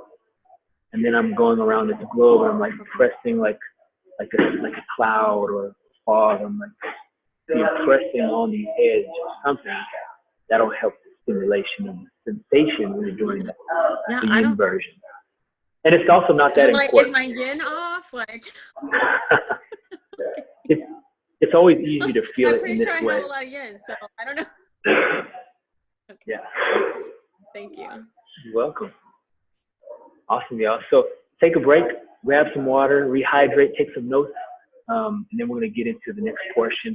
When we come back, we're going to have a little feedback here, like we did. So you can take an extra few minutes, you know, to get yourself settled in, because I know it's kind of challenging to like repeat back what feedback is to the group. So just to kind of honor both scenarios here. So 3:48. Yeah, so 10 minutes or so. Okay? Then we'll start again. Okay. Hey, David, after this practice, or after we come back, is it going to be more, are we going to be writing more, moving more? Moving. Yep, yeah, right when we get back, we'll go over a little theory again. We're going to, it's like theory, practice, theory, practice. We'll come back and do a little bit more theory. So if you have your notebook for the first 10-ish minutes, 10, 15, and then we'll go back into some more practice. And we're going to do some more rolling. We're going to do some more of the dynamic movement stuff. Open and strengthen the channels. Shaolin today. Shaolin today. Okay, I'll see you in a little bit.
Like, almost full. Getting warmed up. See, today there are 3. Yeah, we have 12 total. Last time I think it was like 8 or 9 on there. So, but then I sent the replay out, and you got the replay, right? Yes. All right, so we'll start gathering back again. Gathering back up.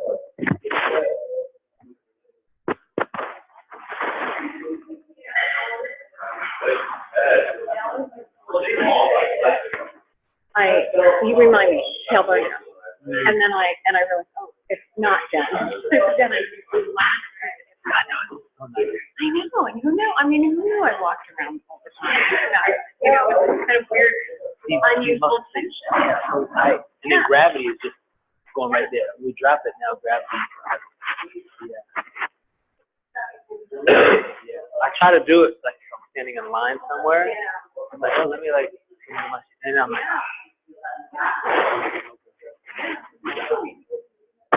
all right, come on back. Come on back. So we'll do a quick harvesting. Anybody have anything you want to share? Yeah. Ted, is that you? Yes, sir. What you got?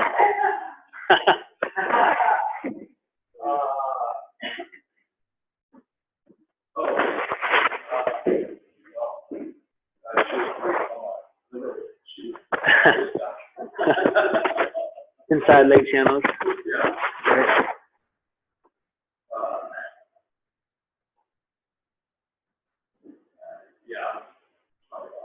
That's it? Okay. Awesome. Well, we're going to do more of that. So. Yeah. If you didn't see, she was using her feet to open up the inside. So we're going to do that with the foam roller so you can have access. Anyone else have something to share or a question? So appreciate it. I'm so grateful.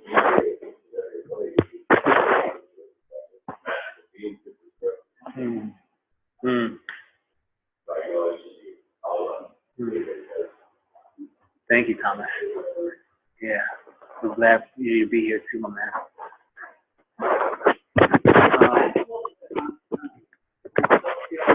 But I can't judge where my feet should be, like shoulder width. And I know when I'm, I know how to press it when my feet are under my hips or this. So when I'm standing here, I'm so curious. I don't know if I have enough feet in here. Yeah, mirror is helpful. I definitely recommend everyone practicing the mirror at least a couple times a week if you can. Would the arms be a guide?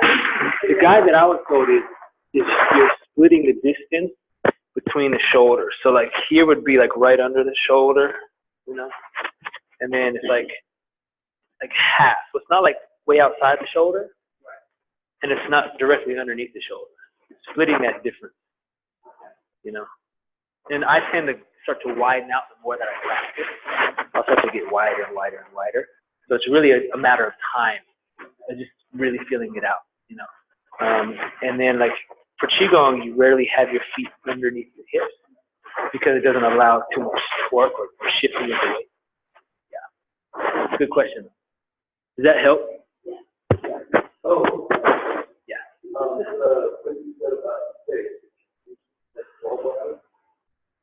Headaches. Headaches are often a gallbladder issue, gallbladder, liver. Yeah, or liver fire. That's more lung issue. Congestion, no. Yeah. Good question.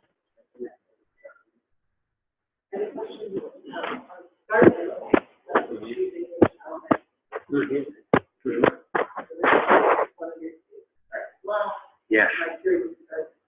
Yeah.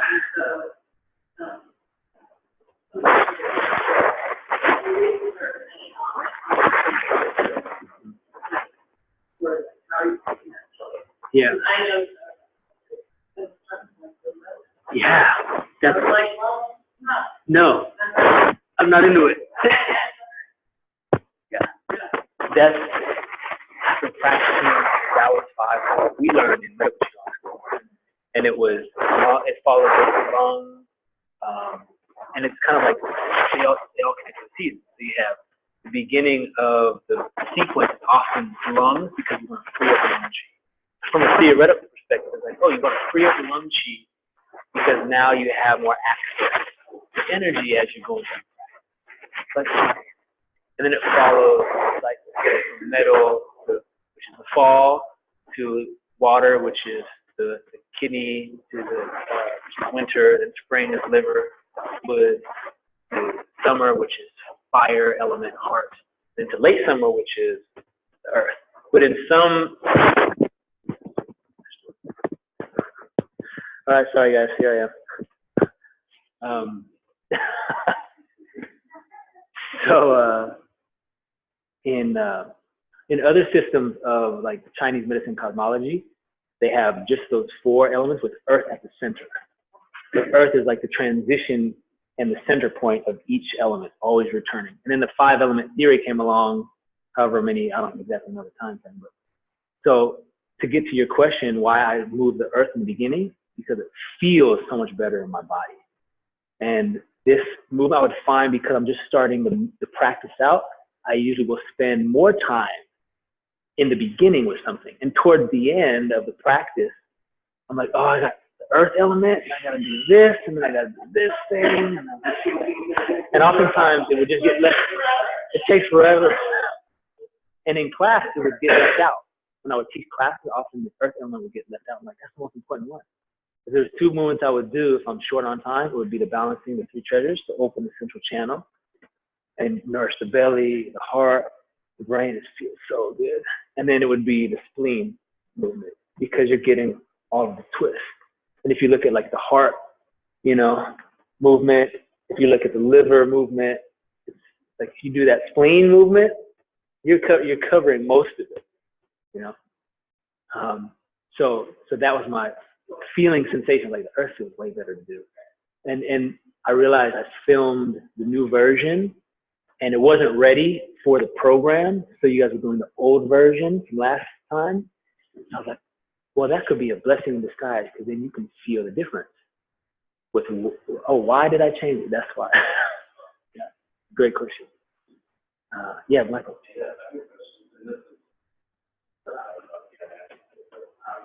Like Chinese medicine, there's like this organ, a movement organ, but then like in the heart of the organ, so that we talk about the heart center, chakra, feels like this whole extended thing, like the whole chest, like the lung movement, it's like opening that area. Your treasures, energy centers. What would you describe as the relationship between the heart chakra and the actual physical heart? I'm not sure I'm understanding your exact question. I feel like there was a lot wrapped up in there. Yeah, I guess I'm just wondering, like for the heart movement, that's like opening the organ of the heart. But how does that relate to the heart chakra itself? So you think of the middle Dantian as the heart chakra and the throat chakra. So when we're doing also this heart movement, we're also beginning to open up that area, you know. So the pericardium channel, which is the middle finger, this is connected to the triple warmer. Triple warmer helps connect the belly and the heart and lungs. So it's a part of like digestion, and there's a whole, you can go into that later. So when we do that movement of opening through the pinky finger, that's the heart and the small intestine. This is the triple warmer and this pericardium. So when we're going to do a stretch here momentarily, the Shaolin, when you stretch, especially that middle finger, I'm pressing through the middle finger, or sometimes you see it like this, that actually opens up the pericardium, which is the parent organ of the heart. And it's like the fascia that protects the heart. So when you do these kinds of like stretching movements, you're literally opening up the physical heart, like the pericardium connective tissue around the heart to help release and clear out whatever gunky stuff may be in there. And then the heart chakra itself, when we're doing anything, when we're opening the thoracic spine, heart chakra is getting love, and especially the back of the, because there's chakra gates on each, you know, front and back. When we do any kind of these movements, which like cat cow and back bend, of course, just like in all esoteric energetic systems, we got to open and free up this chi. And you can look at older people who their posture is like, it's like the fascia gets stuck and frozen, and they can't open this back up, you know, and it's sad. And it's from years of just not being attuned to our posture, you know, as well as other things that may have closed the heart. When you close the heart, and naturally you're kind of sad, and these things happen, and you know, the mental emotional affects the physical, the posture. Does that help? Yeah. Great. Anything else? No?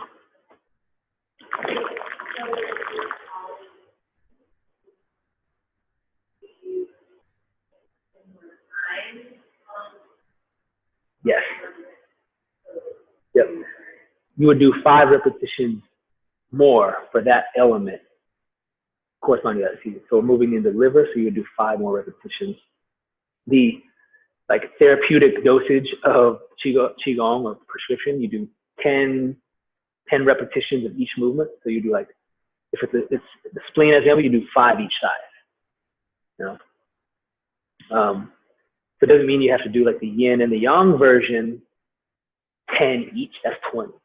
But if you have a spleen issue, then you know we're going to get into that later, where we're talking about specific homework prescription.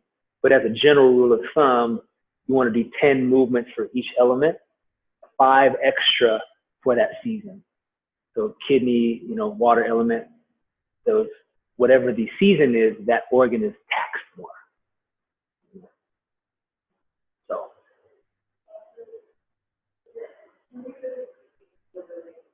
The connection. Sure. So the fall is the lungs. And think about it like the fall season is about harvesting and letting go. We're harvesting the wisdom of the summer and letting go of what doesn't work. So you look at the leaves falling, everything's beginning to die in the fall. Everything is just stripping, letting go. And the lungs is part of letting go. Healing, you know, crying, weeping, allowing sadness because life is sad, right? Everything dies. Metal element. The metal element, yep. The metal element being the quality of also of honor and discernment. You think of the sword, that quality of like discernment and courage and valor. And sometimes you have to, with a gentle, firm stroke, you just have to cut. Like, this isn't serving me anymore. And it connects to the large intestine and healthy bowel movements as well. But we'll go into more detail around that. When we go in, we'll go specifically into the lung organ. So that's, the next one is winter, which is the kidneys. You think about the winter, it's a time of going in, it's darker, nights are longer, so it's the best time to rejuvenate. So wintertime is a great time to cultivate and spend more time in meditation, resting, sleeping in more, right? Like hibernation time, reflection time. So kidneys, water element, winter. Then spring is the liver. And in Chinese medicine, liver is responsible for the free flow of qi to the whole body. Because where qi goes, blood flows, and the liver stores the blood. So as we free up the liver qi, we free up the blood, we free up the, also the ligaments and tendons, all the connective tissue. So you think about the wood element, you know, what's natural in spring is this growth and spreading out and this expression, full bloom of life. And then the following that is the is summer, which is the fire element, heart. So when we have too much joy, we can become kind of manic. You know, like, oh my God, this is so exciting. I'm just, whoa. And then you're like, hey, settle down. Everything's all right. Cool. Don't blow all your chi at one time.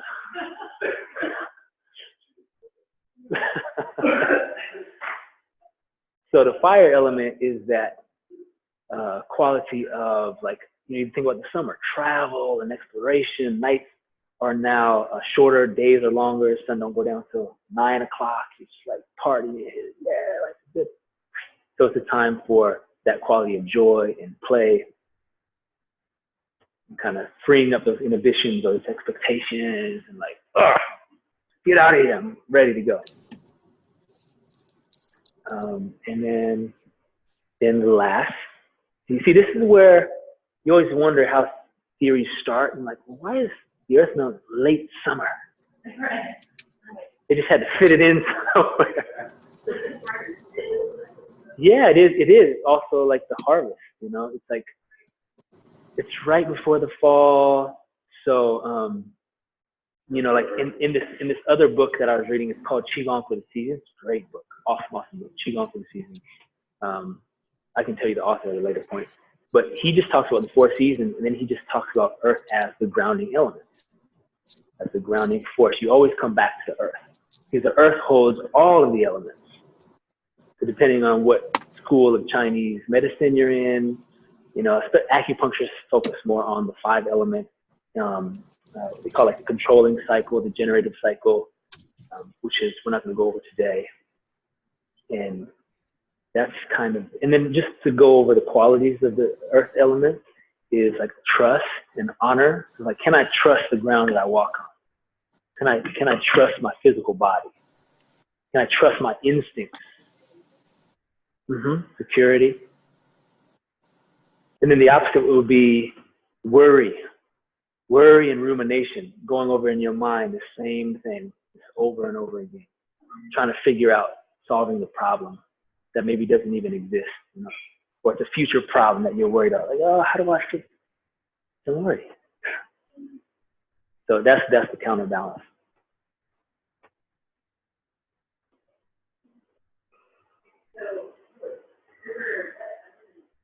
Wood.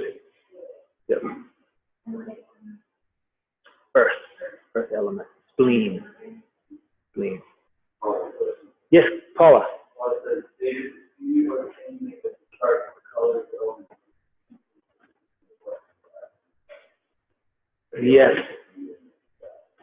Yes, there are many charts on this, and sometimes they're overwhelming. There's like 10 associations, there's flavors, and there's all kinds of stuff. So I'll make one that kind of simple, you know, and focuses on primarily the element, the organ, and the emotion. Like that's the most useful from my understanding. It's like, what's the emotion connected? Yeah. And the sounds too, yeah, of course. What else? Color's important. So I'll get some for you, don't you? And that's part of the training. Like each module as we go through in the practitioner training, we'll go over each element specifically in much deeper detail. So, okay, cool. We're good? Answers all good? All right, so let's go to the next part of the day. So we're going to use our foam roller. Just checking the time. Before we do our foam roller, we're going to do the big 4 again, because repetition is the mother of mastery. That dynamic warm-up is super key because it's also a diagnostic for our body, right? So now when I'm doing Qigong treatments with people, I'll have them do movement patterns to see what's off in their hips or what's off in their shoulders, whether I'm having them do a Qigong movement or a stretch, or maybe I even have them walking. I'm like, oh, where is there an imbalance? Okay, so I'm gonna put this here. I'm gonna just run it through kind of quickly, and you run it through, just follow me. We're gonna do it in a more quicker fashion, okay? Because I tend to just do too much sometimes. Okay, so we'll drop the shoulders down, and then as we inhale, we scoop together, and the hands come together, and you sink down. The toes will be out a little bit so the femur has space and doesn't jam into the hip. Good. And then we're gonna palms to ground, extend up. You don't have to lock the knees out at all, especially as we just warm up. Crown to the ground, and then come back down. The heels will come in a little bit. Good. And then as you're in this position, extend the crown, shoulders back, opening the leg channel. Good. 2 more. Exhale down. Inhale, begin to look upward. And then exhale, sink down.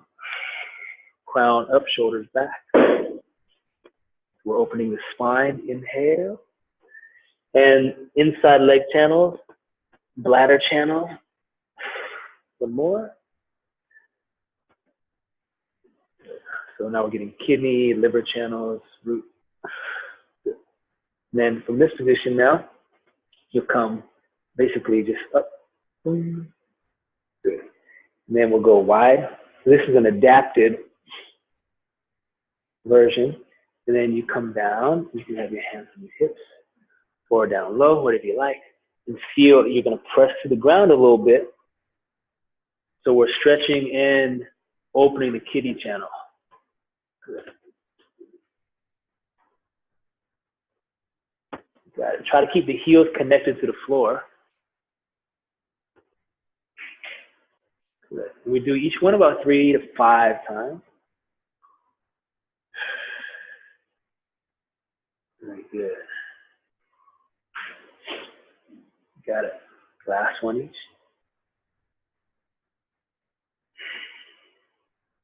So priming the inside leg channels, testing it out, seeing what's going on there. Good. Remember, when you're in this position, you can do these little pulses, all right? Good. And when you're ready, you come back to the center. Come on up.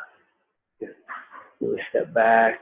Now we'll go to hip flexor and psoas stretch, probably one of the most important ones, because the stomach, the spleen, kidneys, liver all come up through like the psoas, hips, and up to the neck.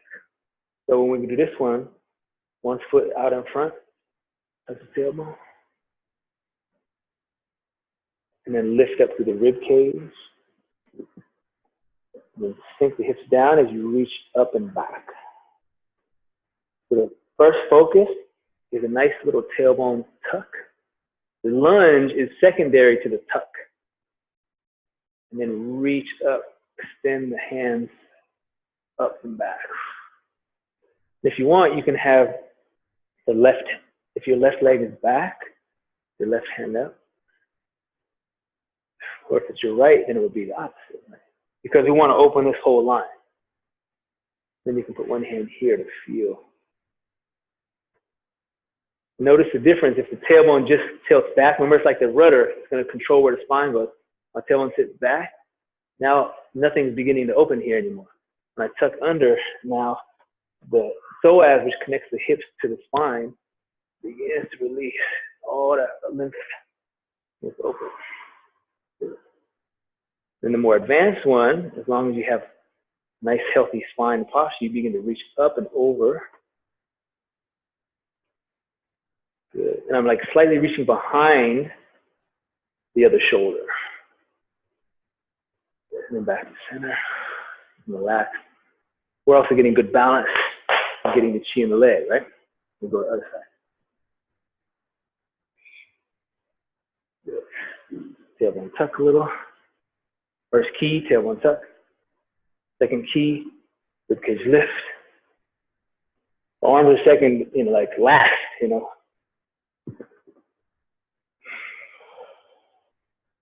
As you track the hips down, so your tailbone is dropping into the earth, you can even engage that would be your left, because I'm in your mirror, your left butt cheek. If it engages a little bit, we have that reciprocal inhibition which will open up the front of the hips.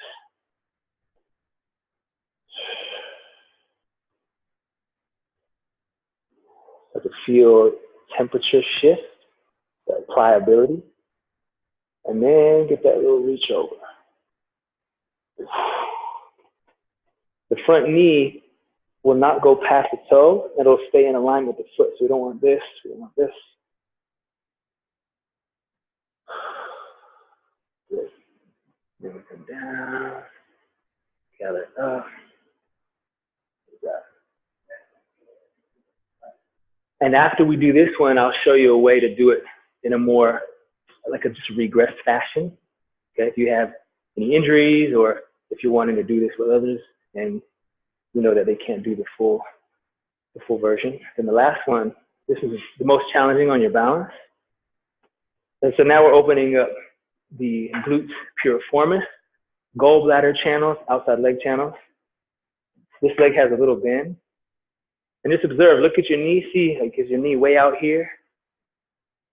And we're gently gonna have this knee press down toward the floor, very gently. And then put your hands on your hips. Think back. And then back up. So hips are squared. Once you feel the hips squared, you can let the hands rest on the foot and the knee. And if you need balance or support, you can be next to a wall or a chair.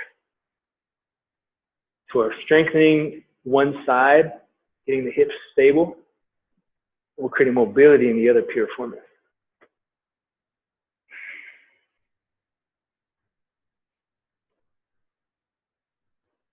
Good. One more. And then you just pause on that last one for a moment.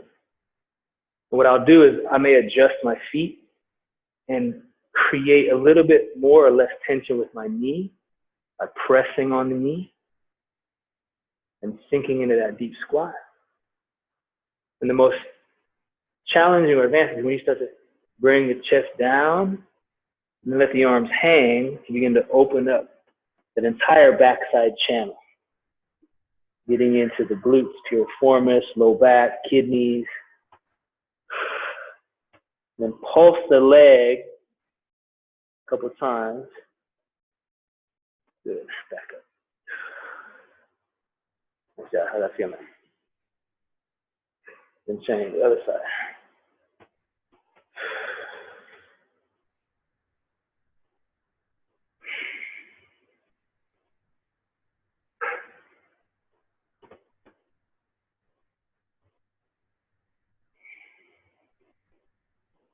Always starting off slow and gentle.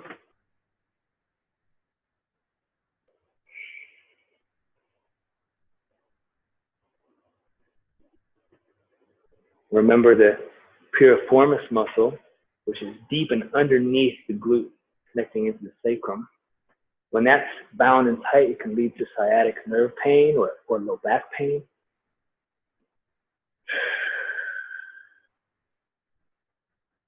And on that last rep, that 5th rep or so, do those baby pulses. You can reach to the floor if you want to test your balance and your flexibility.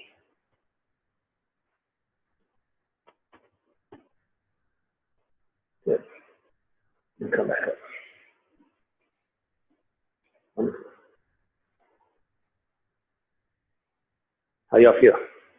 Good. So that's the 4 primary movements I'll do before like a workout or before Qigong. The 2 versions I want to show you as far as like you need to regress it. Okay. When you do this one, we'll just go here. You know, you wouldn't have your hands on the floor. Then I'm like, oh, okay, I can touch here. That's as far as I can go. You know? And the next one, you can go on your knee. Then you can just very gently sink back, open those inside leg channels. So when we talk about the kidneys, that's also connected to our libido. So if your creative energy is low, your motivation is low, somebody dealing with depression, those types of things, you start opening up the inside leg channels, you start accessing the root chi that's blocked on a very physical, tangible level. You know? So if you're in this position, I'm just gently sinking the hips back. Right? And then you can also do these little, like we did these last time, right? Little flexing of the foot, little circle. So it's a little bit, you can get in there a little deeper and a little bit safer. Yeah. What I'm doing is sinking and rocking back and forward.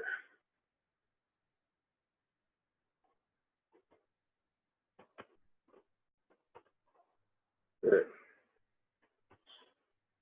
And then when you lift the toe, you get even more of the kidney channel and even more into the adductor. So be gentle there. And you know, like when we do the heart movement, we feel that little zing, you start to get that same kind of little zing through here. You just got to be mindful, okay? Good work. And usually from here, I'll just start crawling around and doing weird stuff. Like, it's different. Every day is different. So, you know, give yourself freedom. Exactly. Play and explore. So you learn the proper posture and structure, and you're like, okay, little micro movements, and you play. And then the hip flexor would be here. You know, I'm sure y'all know this one. Here you can get a little bit deeper into it. I like doing this on a TRX because I have that dynamic tension. I'm like, oh, it's nice and safe. And I'm like, ah. And you get way into it. Okay. So you would just bring it to the knee. And then the regression for the figure 4, you would do either like sitting, like this, you know, and then you can change the degree of difficulty by bending the knee more. And then I love doing these kinds of like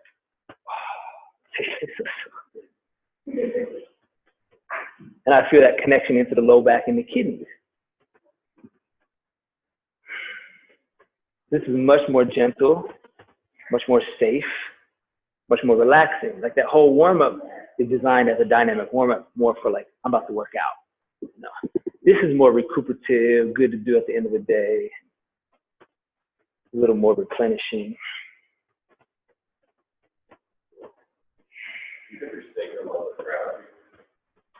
Sacrum on the ground, what you said? Yeah. Yes.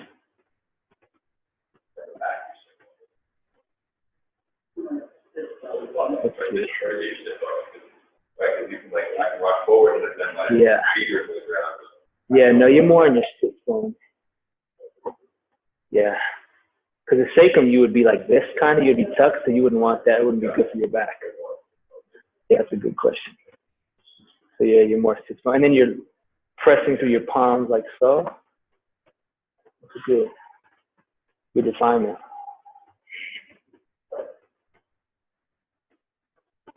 And the one, probably my most favorite though, I call it a shin box. This comes from Scott Sonnen. But is this position, and then I do these folds forward. And they feel amazing. You know what? Most people will not be able to do that. So, yeah. I do not, but if you guys want to do it, do a little fun test, because it's all about the sacrum right now today anyway.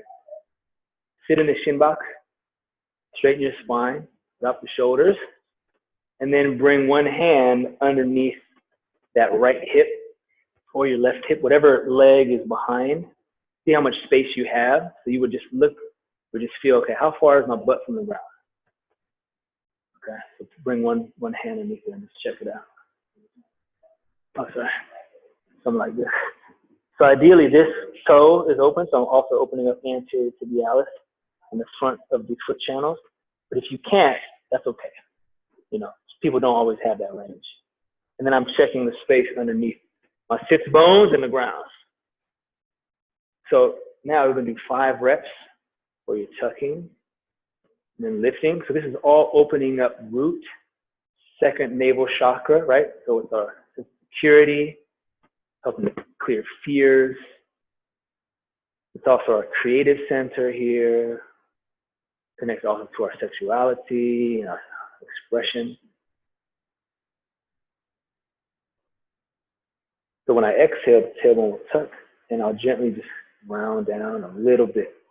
And as the tailbone comes back and I feel the belly, I'll arch gently. So it's super subtle. So getting that little undulation of the spine. Good. So that first one, I call it rock. You're just rocking. And the second one, we're rolling left and right or rotating. And I put one hand on this front TFL pocket.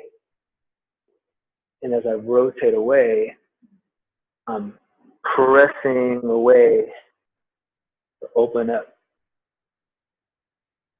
Do about 3 to 5 of those. When you bring the hip back, feel it's like a spiral. This hip is gently spiraling down and in. And once again, be gentle. Don't force anything. Lubricating the hip joint. Good. And now, check the spacing. Oh, now my butt's hitting the floor. It wasn't when I started. You feel like it's a little closer? Yeah. This is a really good movement to begin to open up that sacroiliac and into the hip, that ball and socket. We'll go to the other side. Check the spacing. We already did the fold, this is called a fold, to get the glute, right? So check the spacing first. It was way high. Good Lord. And you may notice one hip is much higher than the other hip. Then do those tucks. Inhale, belly expands. Tailbone can anteriorly tilt. And as you exhale, tailbone tuck, abdomen squeezes in. Hips sink a little closer to the ground.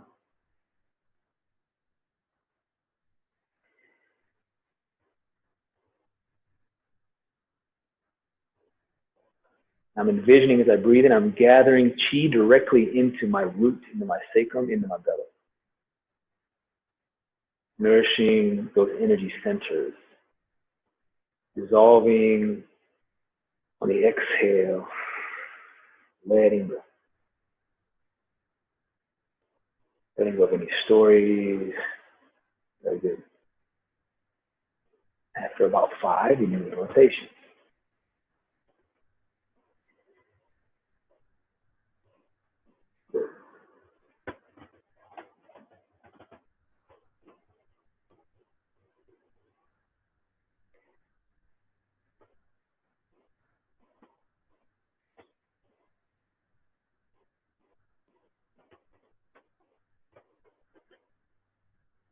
One more.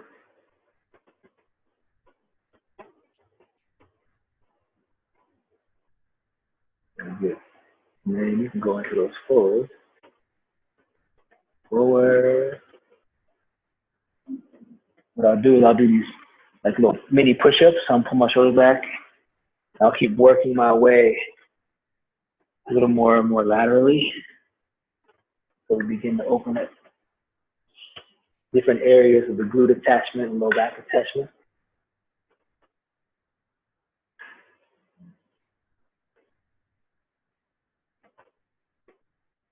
And you can also slide.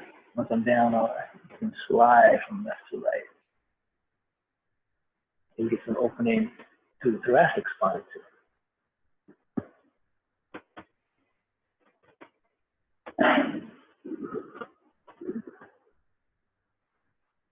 Very good. And back up. Check the spacing. Good. Shift. Good. So that's the Shimbok series, and there's more you can do with that. If you notice that you have, so now we're going to go into foam rolling, right? So you can do that as a kind of a prep, like, I know that my quad is inhibiting me from getting in this position. So I need to open up my BMO, I need to open up. Or I notice my TFL is like, so I'm going to foam roll, but first I'm just going to check things out. You know, I don't need to get super deep into it. Okay, here's what's going on. Then now I have more awareness, and I don't have to spend 20 minutes rolling. I can spend 10 minutes because it's a little more refined. You know? Any questions so far with those movements? No? Okay. Yeah, it's a really good no diagnostic. So foam roller, right? Focusing all still on lower Dantian and the first 3 chakras.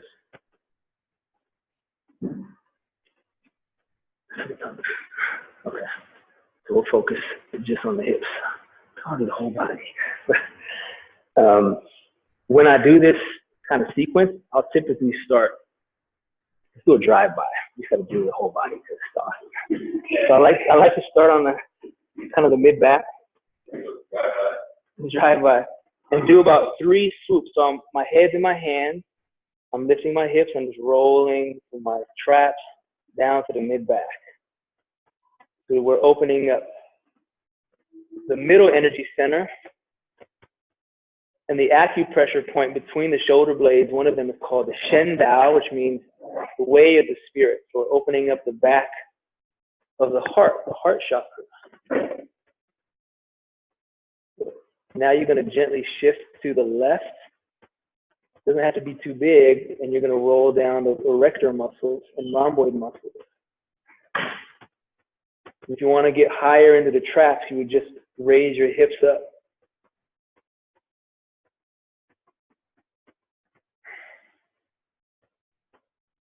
You may get a spinal adjustment here on this thing. Then shift to the right side.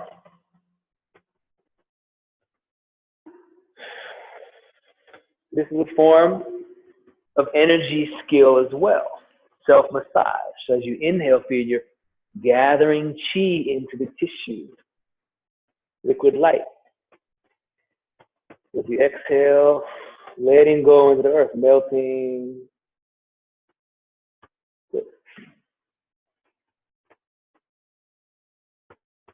Then center the spine. Very good. Come back up.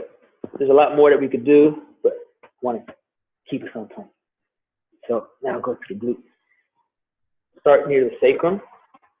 You can also use a tennis ball for this, which is pretty awesome. You can really get into the sacrum. So if you want, we do have those there. And then I'm just breathing, inhale, feel the belly.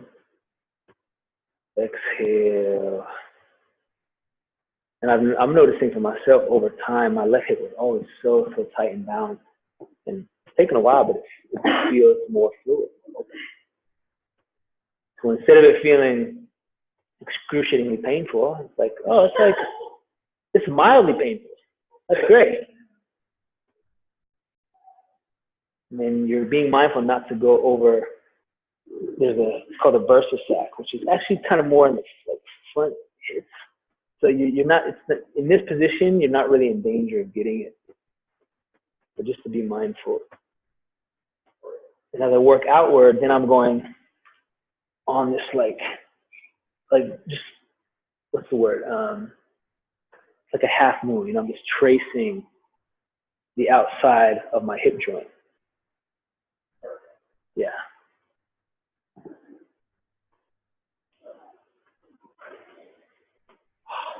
So the second, go to the other side. Yes. Yes. The most important part is staying. Just giving it time to breathe. So we're doing the drive-by right now. But there's a tendency is like, oh, I'm rolling, but you're not giving it time to like melt. You should breathe into it for like 30 seconds. Just let it go. Release and open. So find one knot and do that now. Feel the belly and imagine that liquid light going into the tissue. We exhale, relax, dissolve.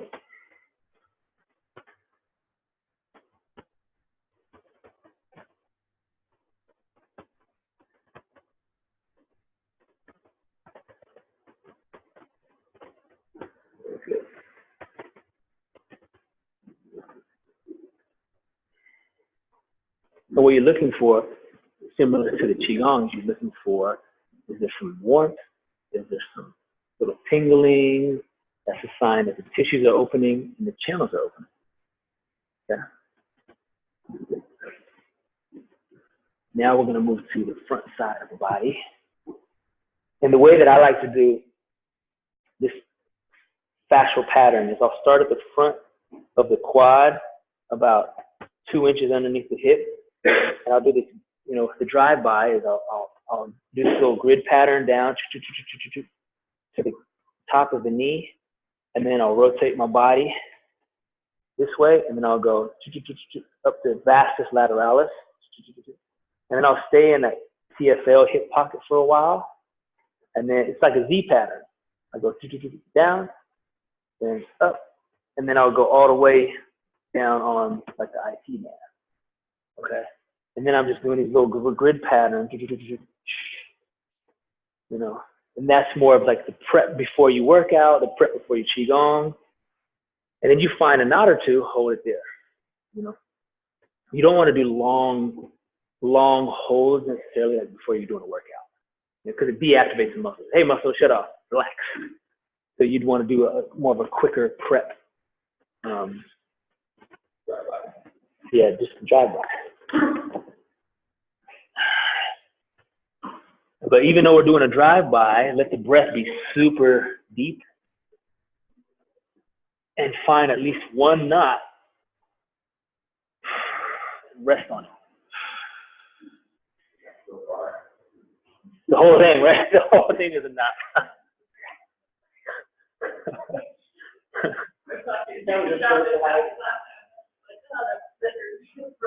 Yeah. Yeah.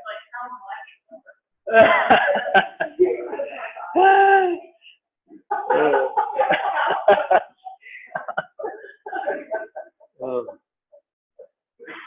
So true.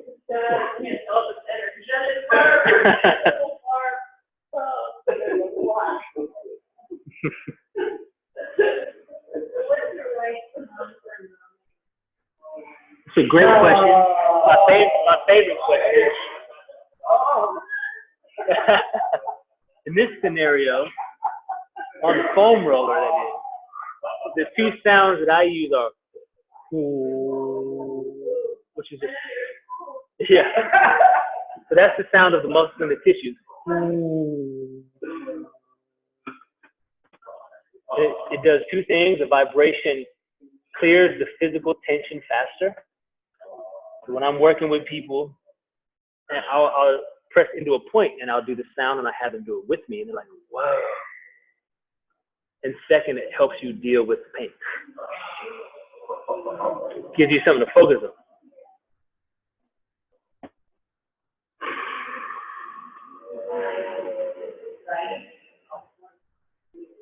Yeah. The PFL is like where the quad and like the IT band that splits like this comes in, so there's like a ton of fascial connections into that.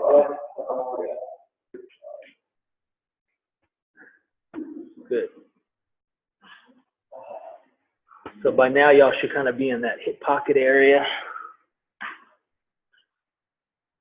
Beginning to work your way down between the vastus lateralis, the outside of the quad, and the IT band, helping to strip that connective tissue.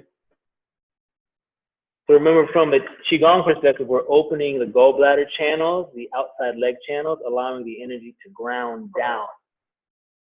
Part of the reason why we get so stressed out is because our leg channels are not open and we can't re-ground down into the earth. And decharge, we had a decharge of putting our feet on the earth regularly, bare feet on the grass, on the sand, on the dirt.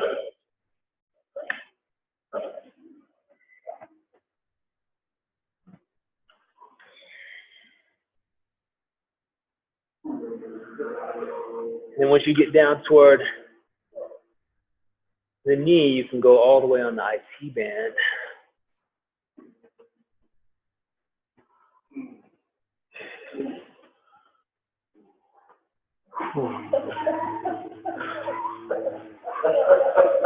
So the hu is the muscles, the shu is the ligaments, tendons, or fascia, and that connects to the liver. So I use the liver sound or the spleen sound, which is muscles and fascia.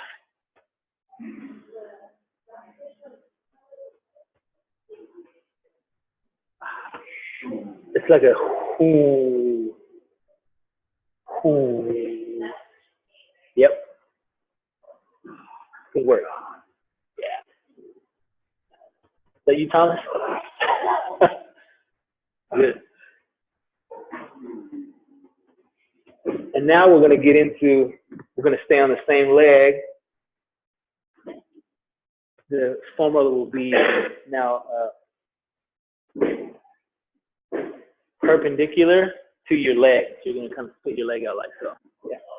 And there's a couple versions you can do. The first version, we're going to get the VMO on the inside of the leg. So you extend the leg, and then rotate the toe downward. And you're going to be just up above the knee, and you'll feel it. Yeah. Were you feeling that in your in the shin box? On the other side, you were. Okay. Yeah. So if somebody's in that, so if somebody's in that shin box, and oftentimes then this is way high, because this is pulling, it's too tight to here.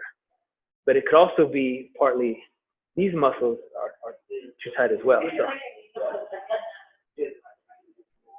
yeah. Yeah. Just get in there. And remember, you can just pause on it. And as you exhale, melt around the foam roller, melt around the foam roller. And as I get higher into my inner thigh, I'll bend the knee, like so. I know you guys can't see it, but I'll bend it like this. and then begin to go up the inside leg channels. So we're really opening up the kidney channels. I know.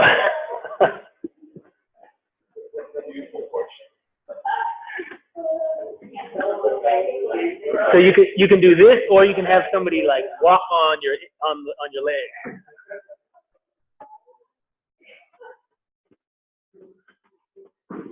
And then the other portion that I learned from another trainer is when you're in a position where there's a knot, if you extend and then flex, you're pumping the chi in the blood. I know it's gnarly in there. And the fascia, and then what the fascia doing is extending and flexing, extending, so pumping the chi, the blood. Wow. So you can do that in pretty much every posture.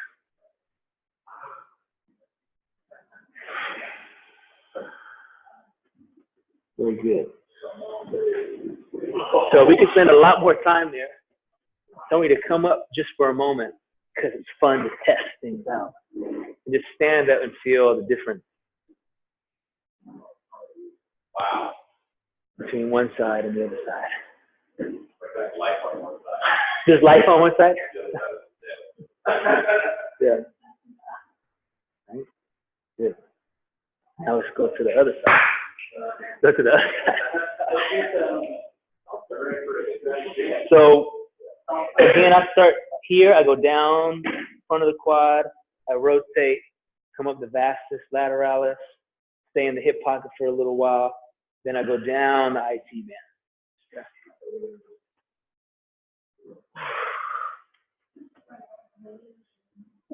Give yourself permission to take a big cleansing breath. Inhale through the nose.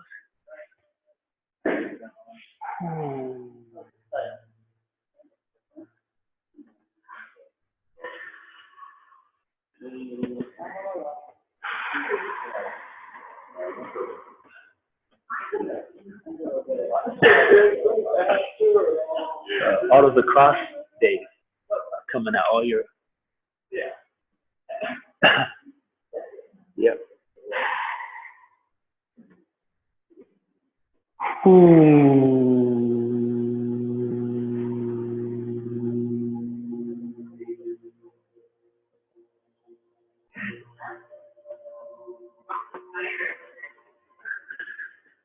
You hear that tone, all of a sudden there's like a resonance. That's the right word.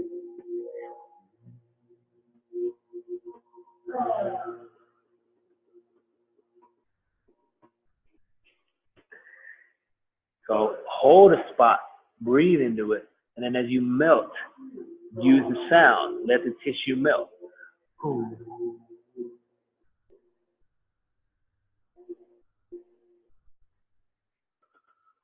So we're breaking up stagnation, melting stagnation, clearing the physical body, the emotional body as well.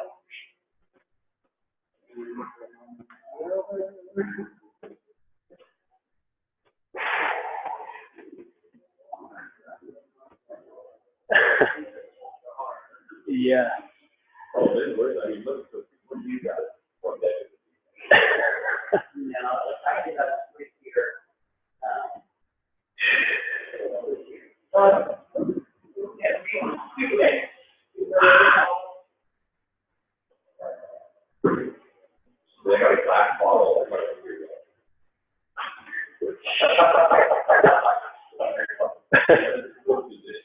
Hello. Then you're really lucky it breaks. So now, if you haven't, work into the upper TFL area, the hip pocket. That's where, especially because we spend time sitting down, watching TV, driving, that area can become extremely tight. Oh.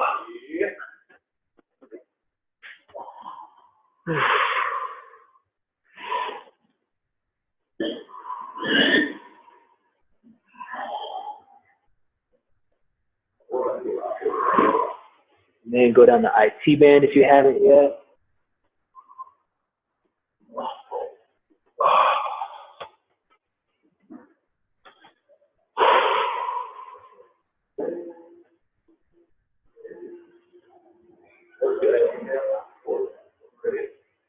Gallbladder. Gallbladder is, from an emotional standpoint, the gallbladder is known for being decisive, being decisive or indecisive. So the gallbladder and the liver are connected. And the gallbladder holds the bile, right, which helps detox the body, the bile bugs. So when you're able to have an open gallbladder channel, you're like yes or no. You're decisive, So the liver is kind of like the general, and the gallbladder is like, it helps to ground the outside leg channel. So you think about it, if these muscles are all tight, and the chi is not replugging back down into the earth. So I'm getting energy in, and it's just getting all stuck, and it's getting stuck in the whole plexus, stuck in here. So you open that, it's like, oh, like now it's released down. And lastly, if you haven't done this, I know you guys are kind of doing your own flow, which is great. Choose your own adventure. That's right. Choose your own adventure.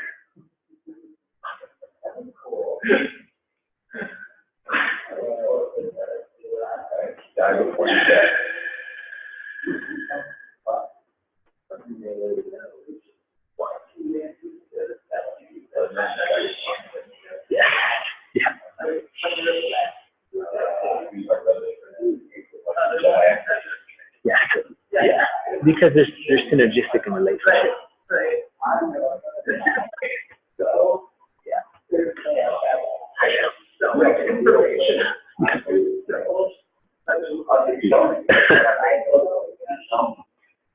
So we're opening the inside yin channels, which draw chi up and in. Yeah. Okay.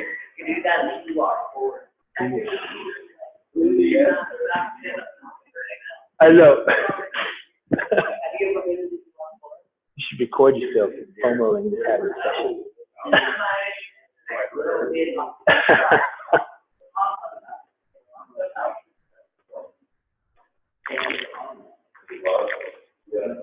Okay, great work, y'all. Come on back. How y'all feeling? Pretty good? Is that helpful or what? Is it helpful to know like the energy channels and what's happening as well? So think about the body. We're built like a tuning fork. So we have the fibula and the tibula, 2 bones to 1 bone. Then we have the radius and the ulnar, 2 bones to 1 bone. Right? So we are like a tuning fork. Then we have these little digits that are like a little sensory, So when we do these like shaking movements, or we do the like stomping, it's like the chi both builds but also can clear and cleanse. So the inside yin channels like this gather chi up and in the body, and then down and out. So we're this divine battery. You see the toroidal field. If you go on, the internet, heart math, they show this north and south pole. Or just like the earth, we have this magnetic pole. Then the arms too, in and out, in and out. There's this constant kind of coiling and wiring. That's why there's so many spirals in Qigong, all these little things like that. Okay. Totally. Yeah. So now, does anybody have any questions about anything so far? No? Okay. You're doing it right now. But yeah. And put more pressure in like your hands, and bend that knee a little bit more. We'll take some of it off. Okay. So come on to your feet.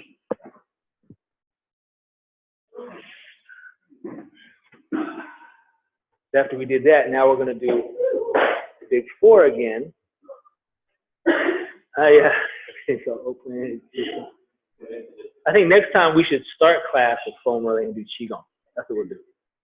We had, building up some repetition, Qigong, and now in my mind's eye, I was like, oh, we'll have plenty of time to do this and then Qigong again. So we're going to go through the big 4 again. Okay. So inhale. Then exhale, send it down. Notice the difference. And then exhale, the heels will naturally come outward again. Down to the ground. Look up, smile. And then back down. The heels will come in a little bit. Do it at your own time now. Finding a rhythm with your breath.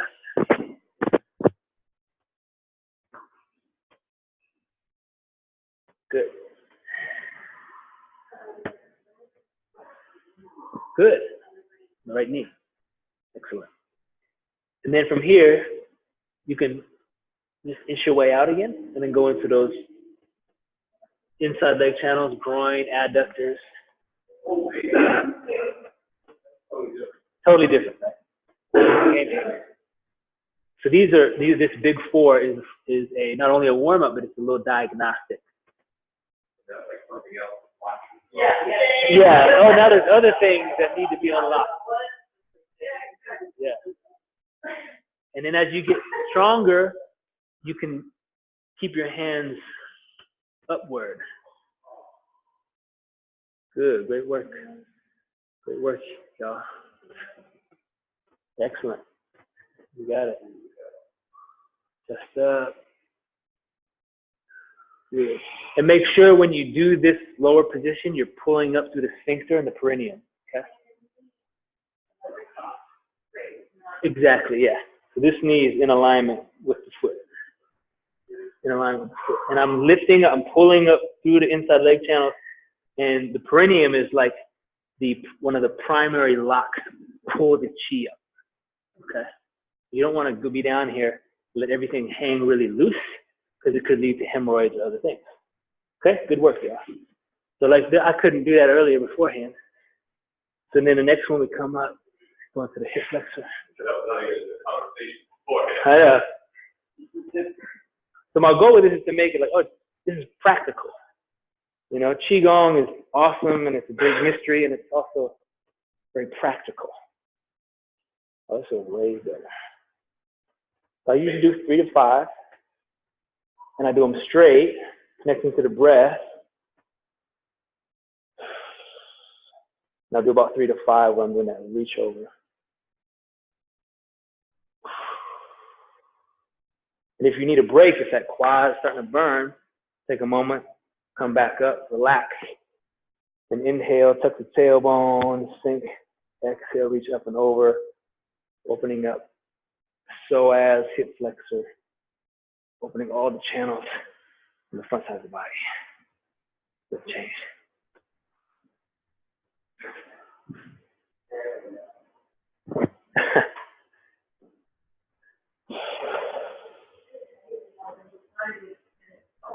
Isn't that cool?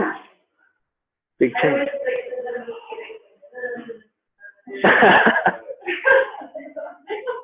It doesn't take long. It doesn't. And especially if you know you have a couple primary areas you need to work on, spend 5 minutes a day on those primary areas.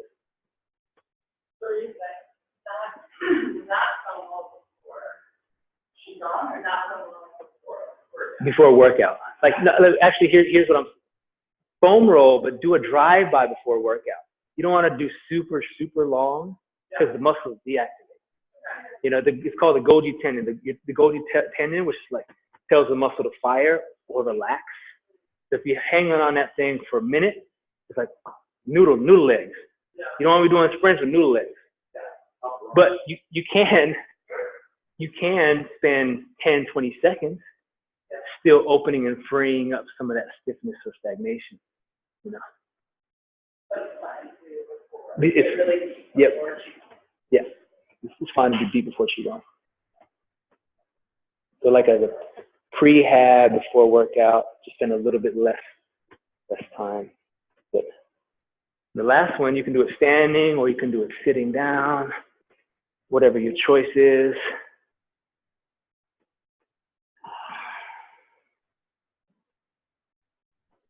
Now I'm noticing I'm able to go even further.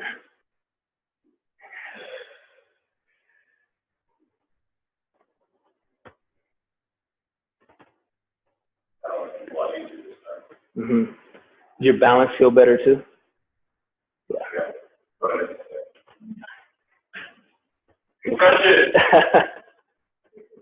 Well, let's put it.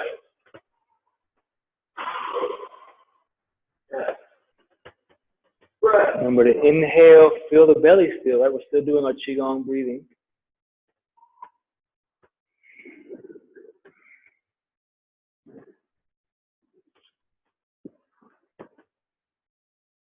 Just for the fun of it, I'm going to try it this way.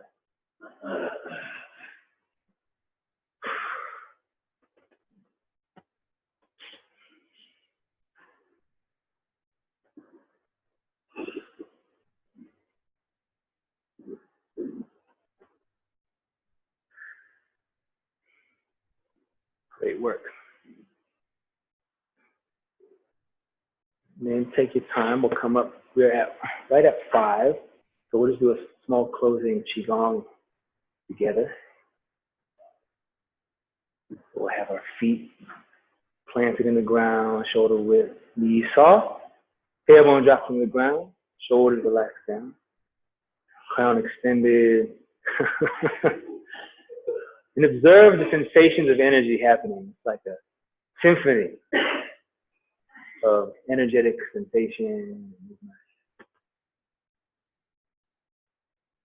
Inhale, raise the arms up. Getting into gratitude. Exhale, bathe yourself in that gratitude for showing up.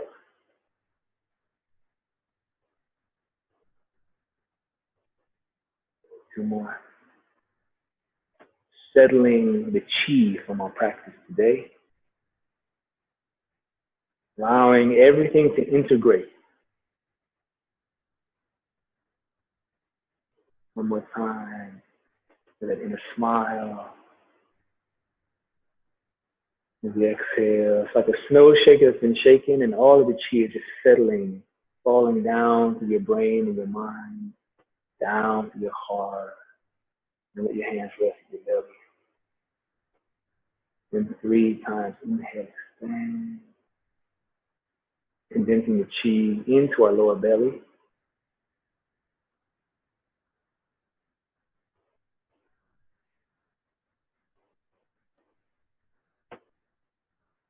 Noticing, feeling.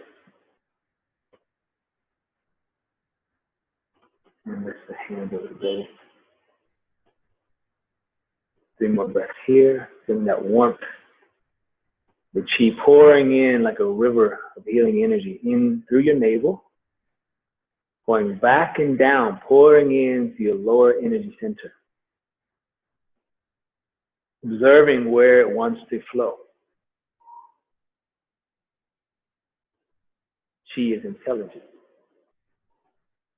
Knows where to go.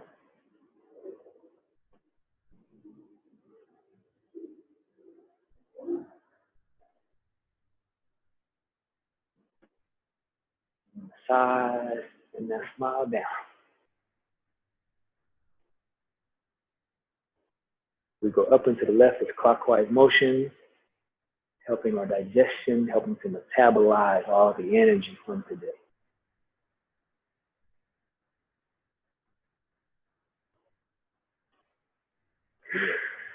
The hands rest. Relax. Open. Good work, everybody. Yeah. Thanks for coming. Yeah, thank you, everyone. So I will see you. You guys all stay here for a moment. Online people, I love you. I'll see you later. Send your questions if you have any to the Facebook page, okay? And I'll send you all the replay tonight. Okay, love y'all. Peace.